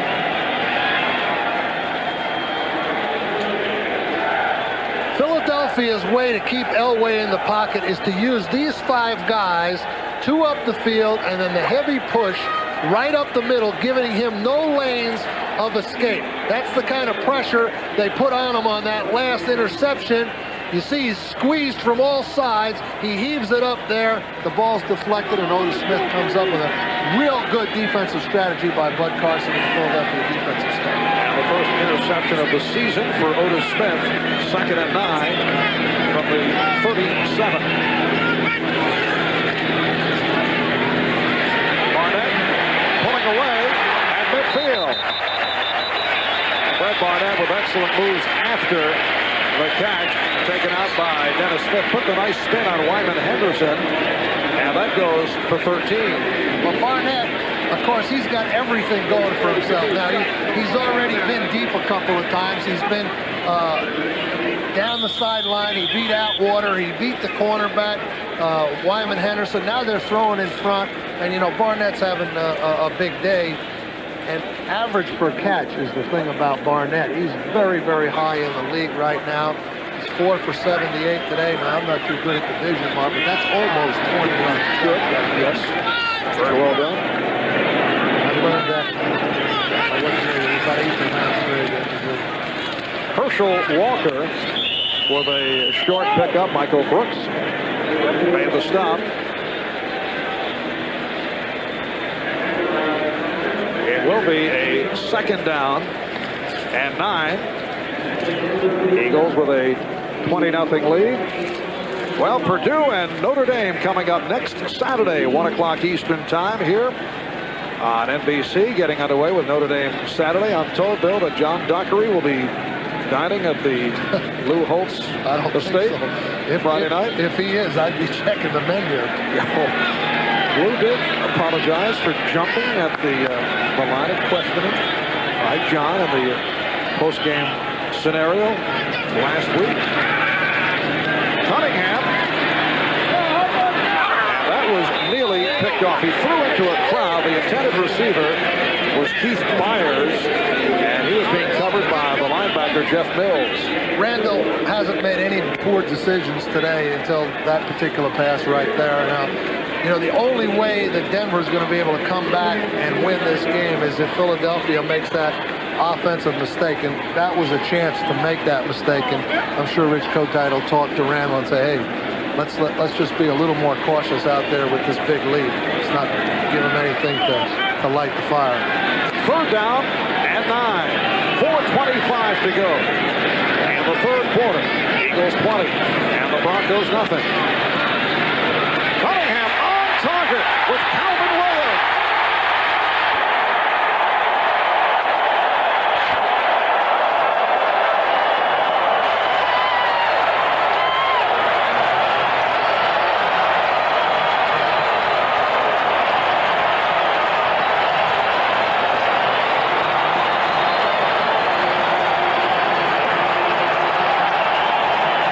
A 49-yard touchdown pass play. Calvin Williams' second touchdown of the day. And the Eagles open up a 26-0 lead. Well, when you got Barnett on one side and then Calvin Williams on the other side, it's kind of like a brush fire now. 5 plays, 64 yards. And they did it in 2 minutes and 19 seconds. Roger Rizek. The point.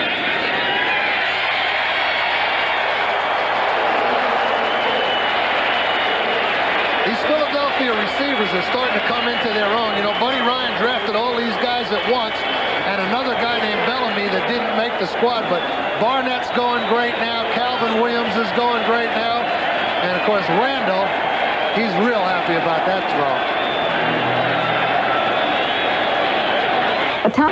Well, I tell you, I'd hate to be in John Elway's shoes right now, Marv. 27-0 on the road against this pass rush. And this is the thing he was talking about, the bees and honey thing. That, you know, the more honey they get, the more bees you got. Well, he's got a lot of bees now. Yes, they'll be just taking shots. Elway, in the last meeting between these two clubs back in '89, was sacked 7 times. That was in Denver. Eagles winning 28-24 as they force 6 Denver turnovers.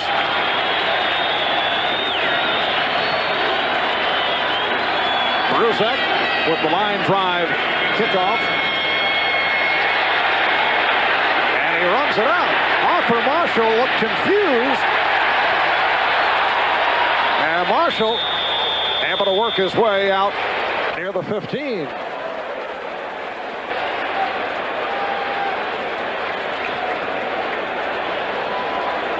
Well, Marshall's backing up along the end line there, and he muffs it, and he's not sure what to do, but decides to come out, and that's a good choice when you're unsure. But he doesn't get out very far. Pretty good run and not much help blocking. John Elway hearing it from the crowd. He's only 6 of 16, 39 yards. It's been a very long afternoon for John Elway. He has been sacked 3 times, and a timeout is taken.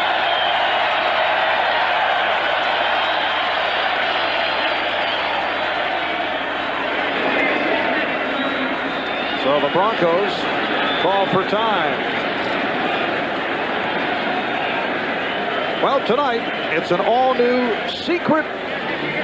John Elway has made it back from shoulder surgery. Coming into today, completed 50% of his throws.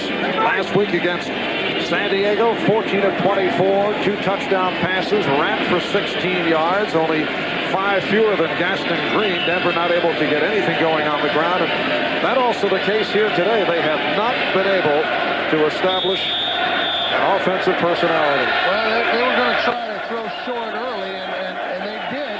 They had time to throw early, but they just couldn't hit enough of them to get a drive going. So now they're faced with this big deficit and having to have a big play, or a lot of big plays.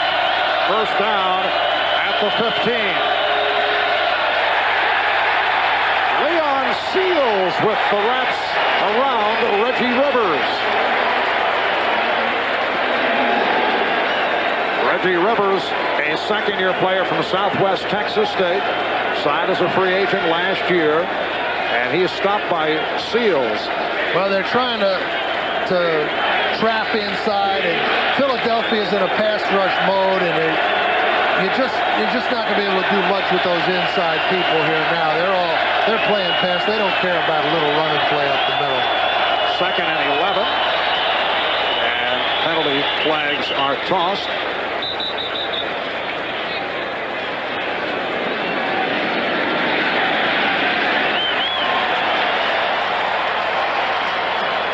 Full start prior to the snap. Number 88 offense. It'll be 5 yards, still 2nd down.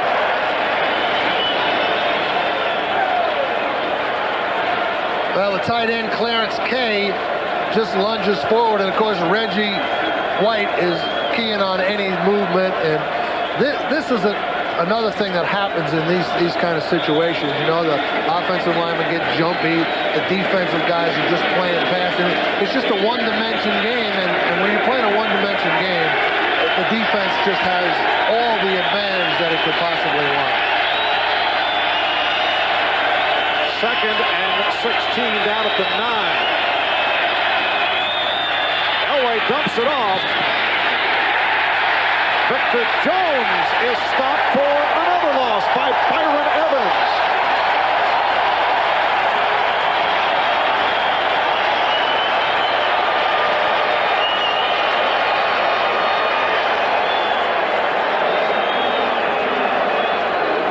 This is the play that Elway hit about the 2nd or 3rd play of the game. Little screen to Victor Jones, and of course Evans is out there making a real good attempt at a tackle, and Eric Allen and Mike Golick kind of come up and finish it off. You know, everybody's in on this thing now. Usually it's just Reggie and Simmons and Joyner and some of those guys. Now you got them all. 3rd and 19, back at the 6. Elway couldn't find anyone. Had to go down. And the punting unit will check in.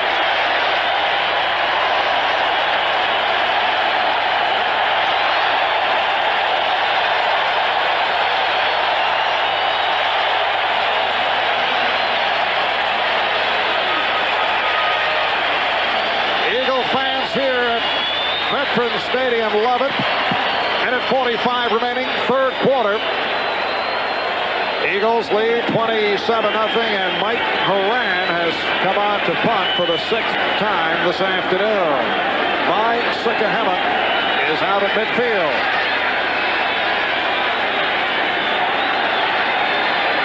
Big rush.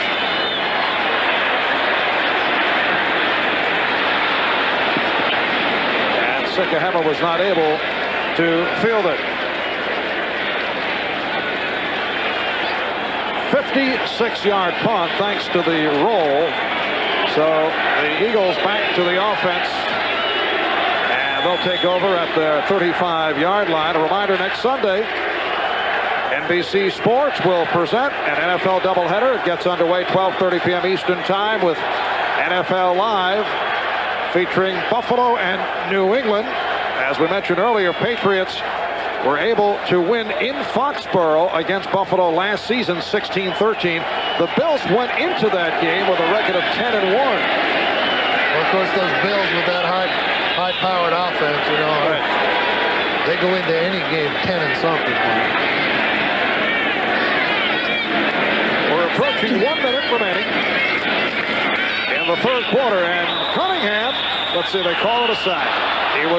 He thought he got it off. He did not go down, but Shane Dronette, a rookie from the University of Texas, will get credit for the sack. Well, that's that new rule there where they're going to let it go just a little bit longer and only call it a sack if there's exact control. And, of course, you can see that Dronette has him cold there, and Randall's just hoping for something that he wasn't going to get. Last week, Shane Dronette came up with his first NFL sack, and then he lost it on a penalty. So this one is now in the books. His first as a professional. 2nd down and 15 at the 31. Draw play for Herschel Walker, and that is stifled. Steve Atwater up from free safety to make the stop. The last time the Denver Broncos were shut out was back in 1988. New Orleans Saints did it. Broncos have been shut out only twice during the course of John Elway's career. He's in his 10th NFL season. First time was back in 1984. And the Broncos trailed the Eagles 27-0 as we close out the third quarter.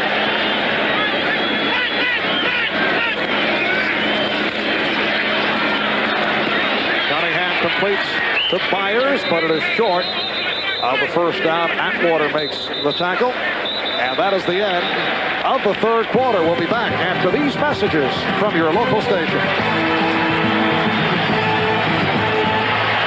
The Reggie Bar, named after Reggie Jackson. There's the Isaiah Bar, named after Isaiah Thomas. And now, by golly, the Randall Bar. Randall Cunningham with a new candy bar with a very handy place here for an autograph. Bill, that's what sells. Would you like mine, Marv? What is that, the Parcells bar or autograph? No, that's Randall's candy bar. It's scrambled. Yes. You know, after the scramble, peanuts and caramel. Very nice. And I saw you munching on one earlier. There's a shank punt. Jeff Fiegels would like to have that one back as this fourth quarter gets underway. The Eagles 27 and the Broncos nothing. And Mr. Stats, our statistician Elliot Kalb, has that one down as a 16-yard punt for Fiegels. The Denver Broncos take over at the 45-yard line through three quarters. All Philadelphia. Time of possession 29 minutes to just under 16.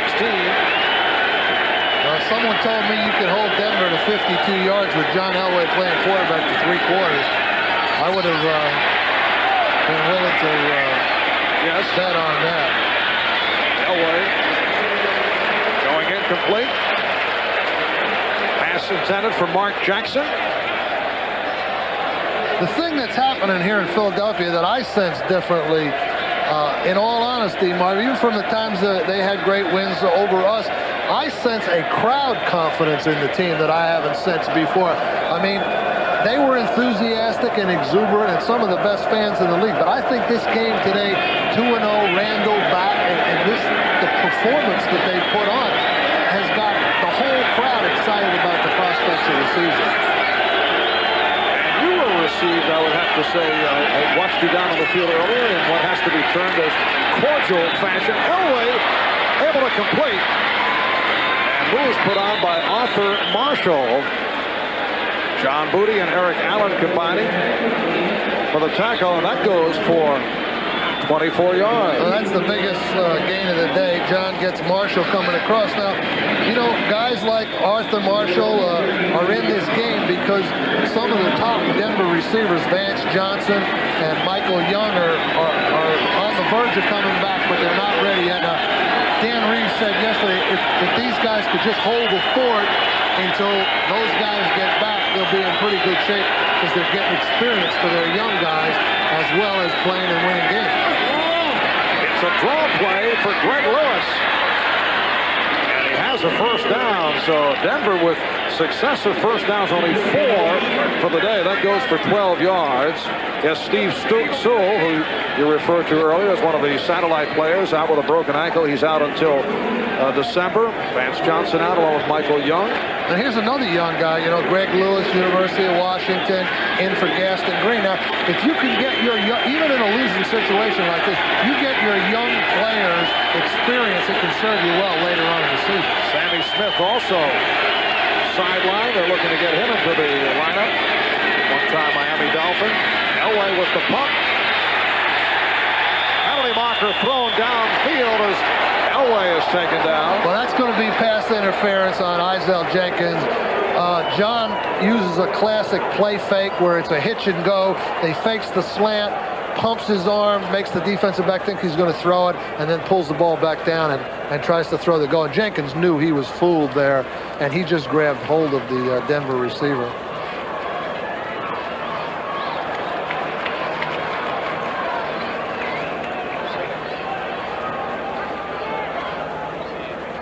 Holding on the defense, number 46. 2 men in motion at the same time on the offense. Penalties offset. We'll replay first down.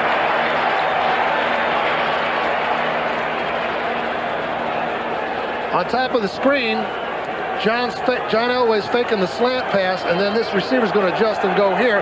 Jenkins gets caught and just tackles it.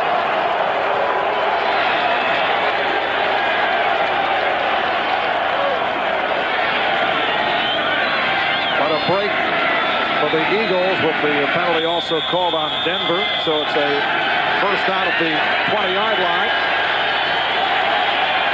And it's 40 gone by in the fourth quarter.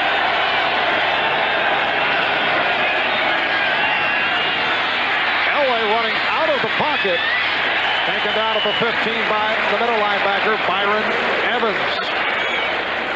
Nice open field tackle by Byron Evans there. You don't see too many linebackers that can close in on Elway and with that much room to operate, make an open field tackle. He's got plenty of field to work in, but Evans just stays up and is able to get John down.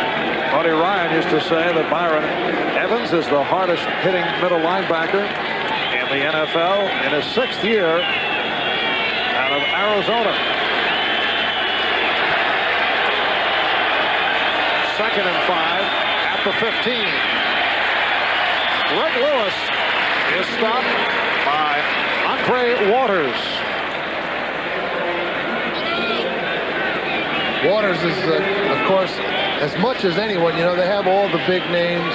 Reggie White, and then, of course, Jerome Brown was a big name in Philadelphia, Clyde Simmons, Seth Joyner. But as much as anyone, Andre Waters, epitomizes the toughness and the aggressiveness of that Philadelphia defense, along with the other safety, Wes Hopkins. Third down and about 5.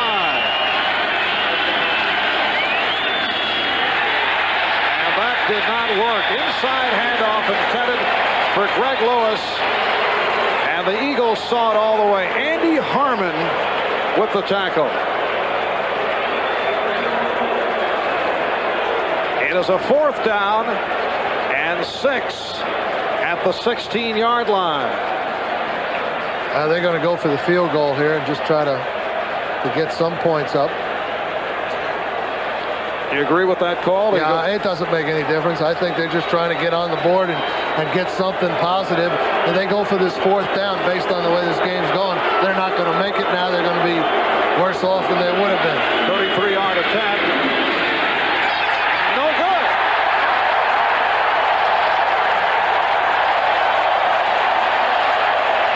Dan Reeves looking stunned. Treadwell earlier missed from 49. He missed here from 33. This Heisman C is brought to you by Domino's. Call Domino's Pizza right now, and you'll be enjoying our unlimited toppings pizza deal when the game is over. Back at Veterans Stadium, Philadelphia, capacity crowd, 65,000 plus on hand with Bill Parcells. I'm Marv Albert.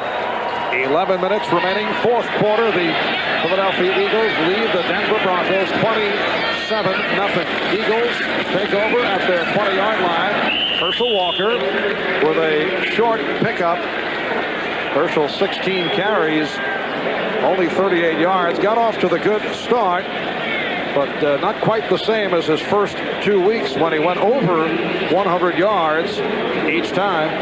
It really doesn't make any difference today, though, because they really didn't need for him to have this 100-yard game today because they had the big plays in the passing game and the easy touchdown.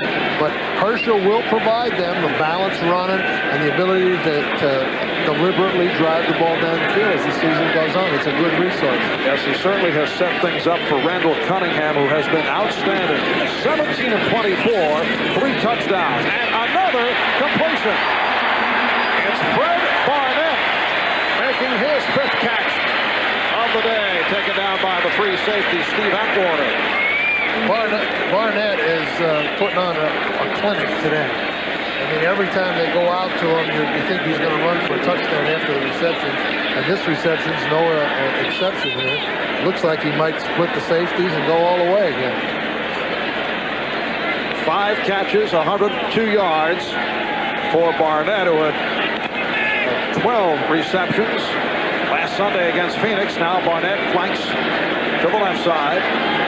Philadelphia first down at their 47-yard line. They lead 27-0. Walker stopped back behind the line. It is a loss on the play. Brian Sauché making the stop along with Jeff Mills. So you chatting earlier with your good friend Jim McMahon, the backup quarterback to Randall Cunningham. Took over for the injured Cunningham last year. Did the job going 8 up, 3 down before undergoing arthroscopic surgery on his knee and right elbow back in January. That's one of my favorite guys, Marv. He's Rich Kotite told me Saturday on the practice field, he's the smartest football player he's ever been around with his coaching career. Now, that's a pretty big statement. I think Jim is helping, with the coaching, keeping some of the young players focused, the quarterback, helping Randall. He's not really a threat to Randall. Randall has to respect McMahon's opinion and ability, and the fact that McMahon has a championship. So he's a guy that's a great resource. Besides the fact that something does happen to Randall, he can go in and win for you. That's the best thing. Well, Rich Kotite in shock with the quarterback injury situation a year ago, taking no chances this season. Behind McMahon, he has David Archer, who is the third quarterback for today, and a rookie by the name of Casey Weldon. So he has 4 quarterbacks on the roster. It's a third down and 4 at the 47. Just under 8 minutes remaining in this fourth quarter. Here's Walker with some room. He collects the first down. Stopped by Charles Dibry. Right here, we're set for an update. Let's go to Bob.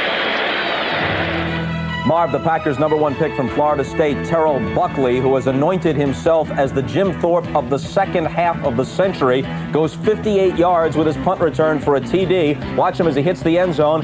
Here's a brief religious respite. Then he stands up and worships himself and asks the crowd to do the same. Bengals 17, Packers 10. The Jim Thorpe of the second half of the century.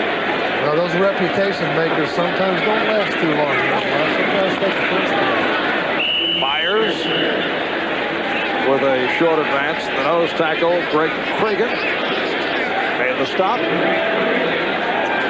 Well, the Jets now down 31-7 in the fourth quarter. Kansas City and Houston tied at 13 in the fourth. So Houston coming from behind Cincinnati, trying to make it 3-0 for David Shula. Just saw that play. Minnesota in front of Tampa Bay in the fourth. And New Orleans and Atlanta tied at 7. Seattle in front of New England. Walker. And he is stopped for a short game. Ron Holmes in on the tackle. 6:15 remaining in the fourth quarter. Philadelphia Eagles on their way to going 3-0. They have not opened up at 3-0 since 1981. Next week, they are not scheduled. It's the bye week, and then they're home for Dallas, play at Kansas City and at Washington. Not a pretty picture there. Well, they've got the tough ones coming up, but they're in good shape. I'm a little surprised we haven't seen, some other backs here, Keith Sherman or someone, in there, take a little load off her shoulders. No use wearing him out today with a 27-0 lead. Cunningham off the run. And he picks up a first down, covered up by Mike Kroll.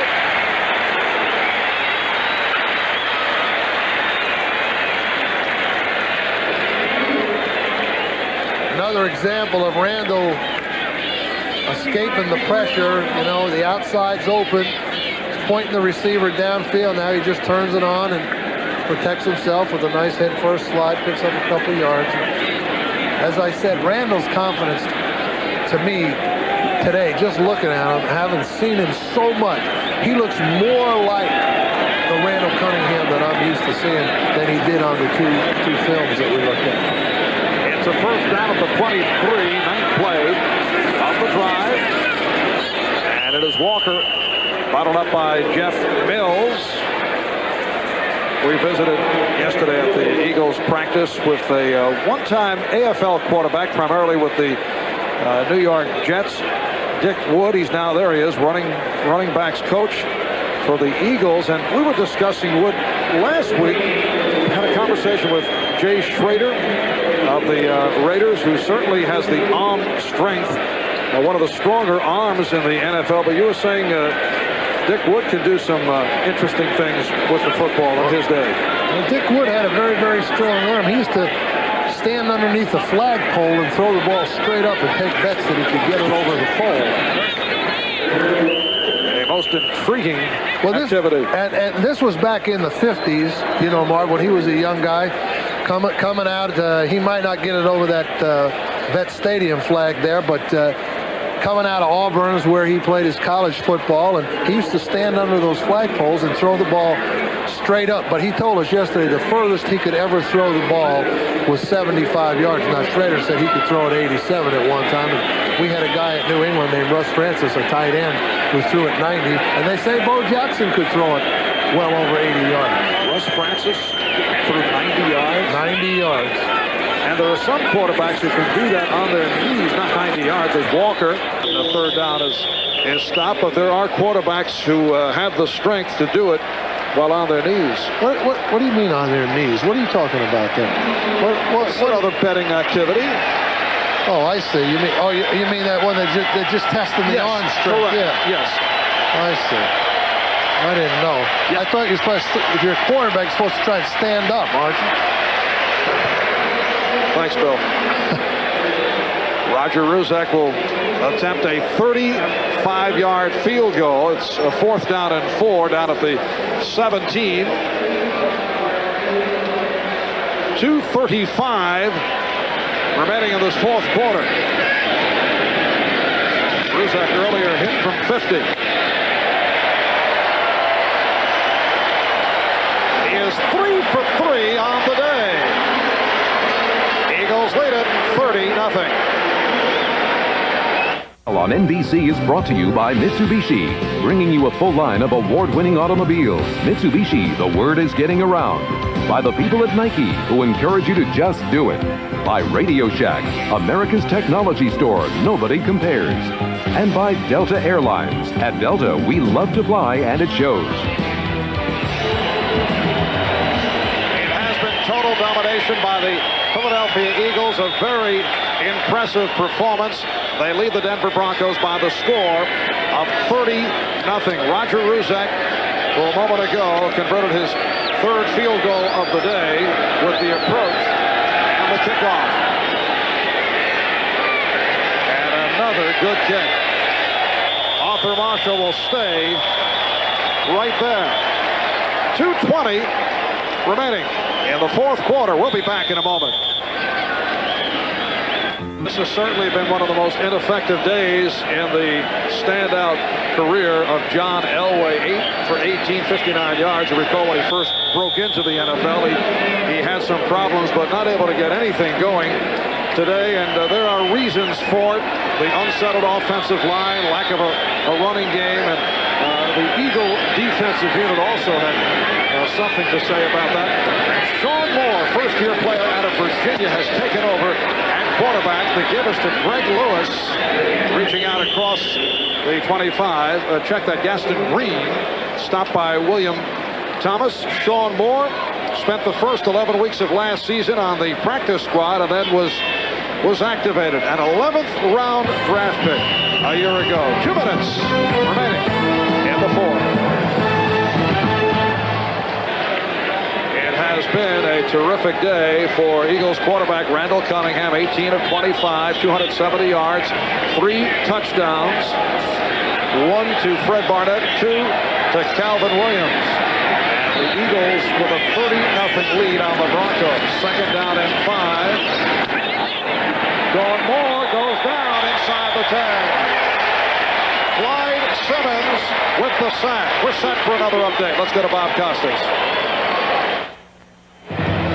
Marv, a good one at the Astrodome. Here's Warren Moon zipping this one 21 yards to Ernest Gibbons for the go-ahead touchdown. and the Oilers take a 20-13 edge over the Chiefs. And as we get to the post-game show following the Eagles and the Broncos, we'll try and have you look in on the end of the game at the Astrodome. Let's go back to the vet.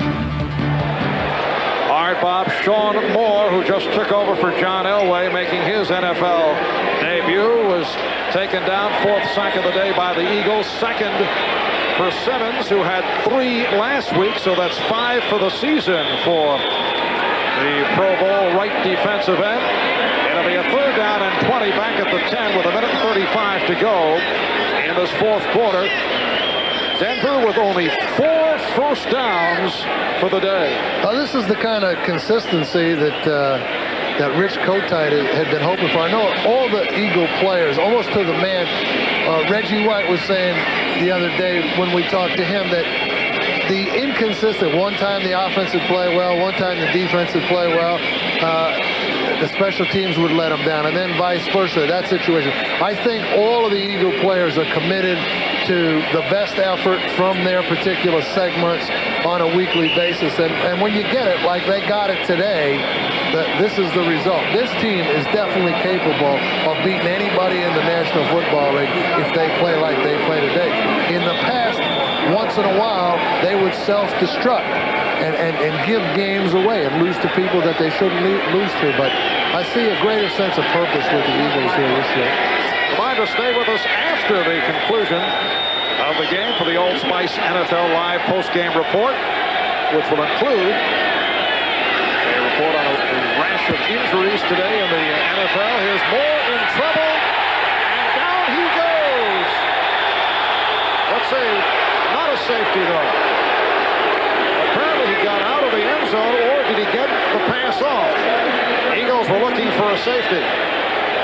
Well, that's the thing that the referee has to decide, not whether he got out, but was he down before he threw the ball? And, you know, did his knee touch it? It looks like it may have.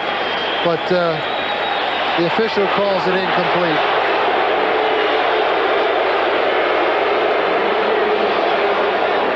You see Moore, looks like he is down, but what's 2 more points when it's 30-0, right? And Haran will punt from the end zone. It will be a very long plane ride back to Denver. Here's Jeff Seidner getting inside the 40-yard line. Victor Jones made the stop. Also coming up on the Old Spice NFL postgame report, a check on that Houston-Kansas City game. That'll be following the Eagles and the Broncos. And we'd like to thank our spotters, Bill Creel, Mike McKay. Today's telecast produced by Tommy Roy, directed by John McDonough. Associate Director, Jeffrey Simon. Thanks also to our statistician in the booth, Elliot Kalb, and production associate, Jim Bell. So the Philadelphia Eagles at the Denver 35-yard line. Would you question Randall Cunningham's presence on the field at this point? You know, I might. I think maybe David Archer, but he's just going to kneel down here. You know, some quarterbacks don't like to be taken out at this time of the game. They like to enjoy this thing. This is some quarterback's favorite play right here. Now they're out there, you know, they can shake hands with the other Denver guys and say nice game, and we'll see you down the road maybe. A little socializing opportunity. Yeah, that's right. And although I don't think the Broncos are in that particular mood. No, but, you know, the Broncos got a long way to go, and they're in good shape in their division. They get some players back, they're going to be all right. So the Denver Broncos shut out for the first time since 1988. The New Orleans Saints did it then. They have been shut out only twice during the course of John Elway's career, 84 and 88. And the Broncos go to a record of 2-1. The Eagles to 3-0. The first time they have opened up 3-0 since back in 1981. This one is over. Philadelphia Eagles defeating the Denver Broncos by the score of 30-0. On a very difficult day for John Elway, certainly one of the worst in his 10-year career, and the Broncos with only 4 first downs for the game. Eagles do it by the count of 30-0. Randall Cunningham throwing for 3. 2 to Calvin Williams. We'll be right back. In Philadelphia, Eagles with a 30-0 romp over the Broncos. I mentioned the success of Randall Cunningham. The final stat line, 18 of 25, 270 yards, 3 touchdowns, no interceptions. And John Elway, only 8 of 18, just 59 yards, and he was sacked 3 times. Now stay tuned for the Old Spice NFL Live post-game report.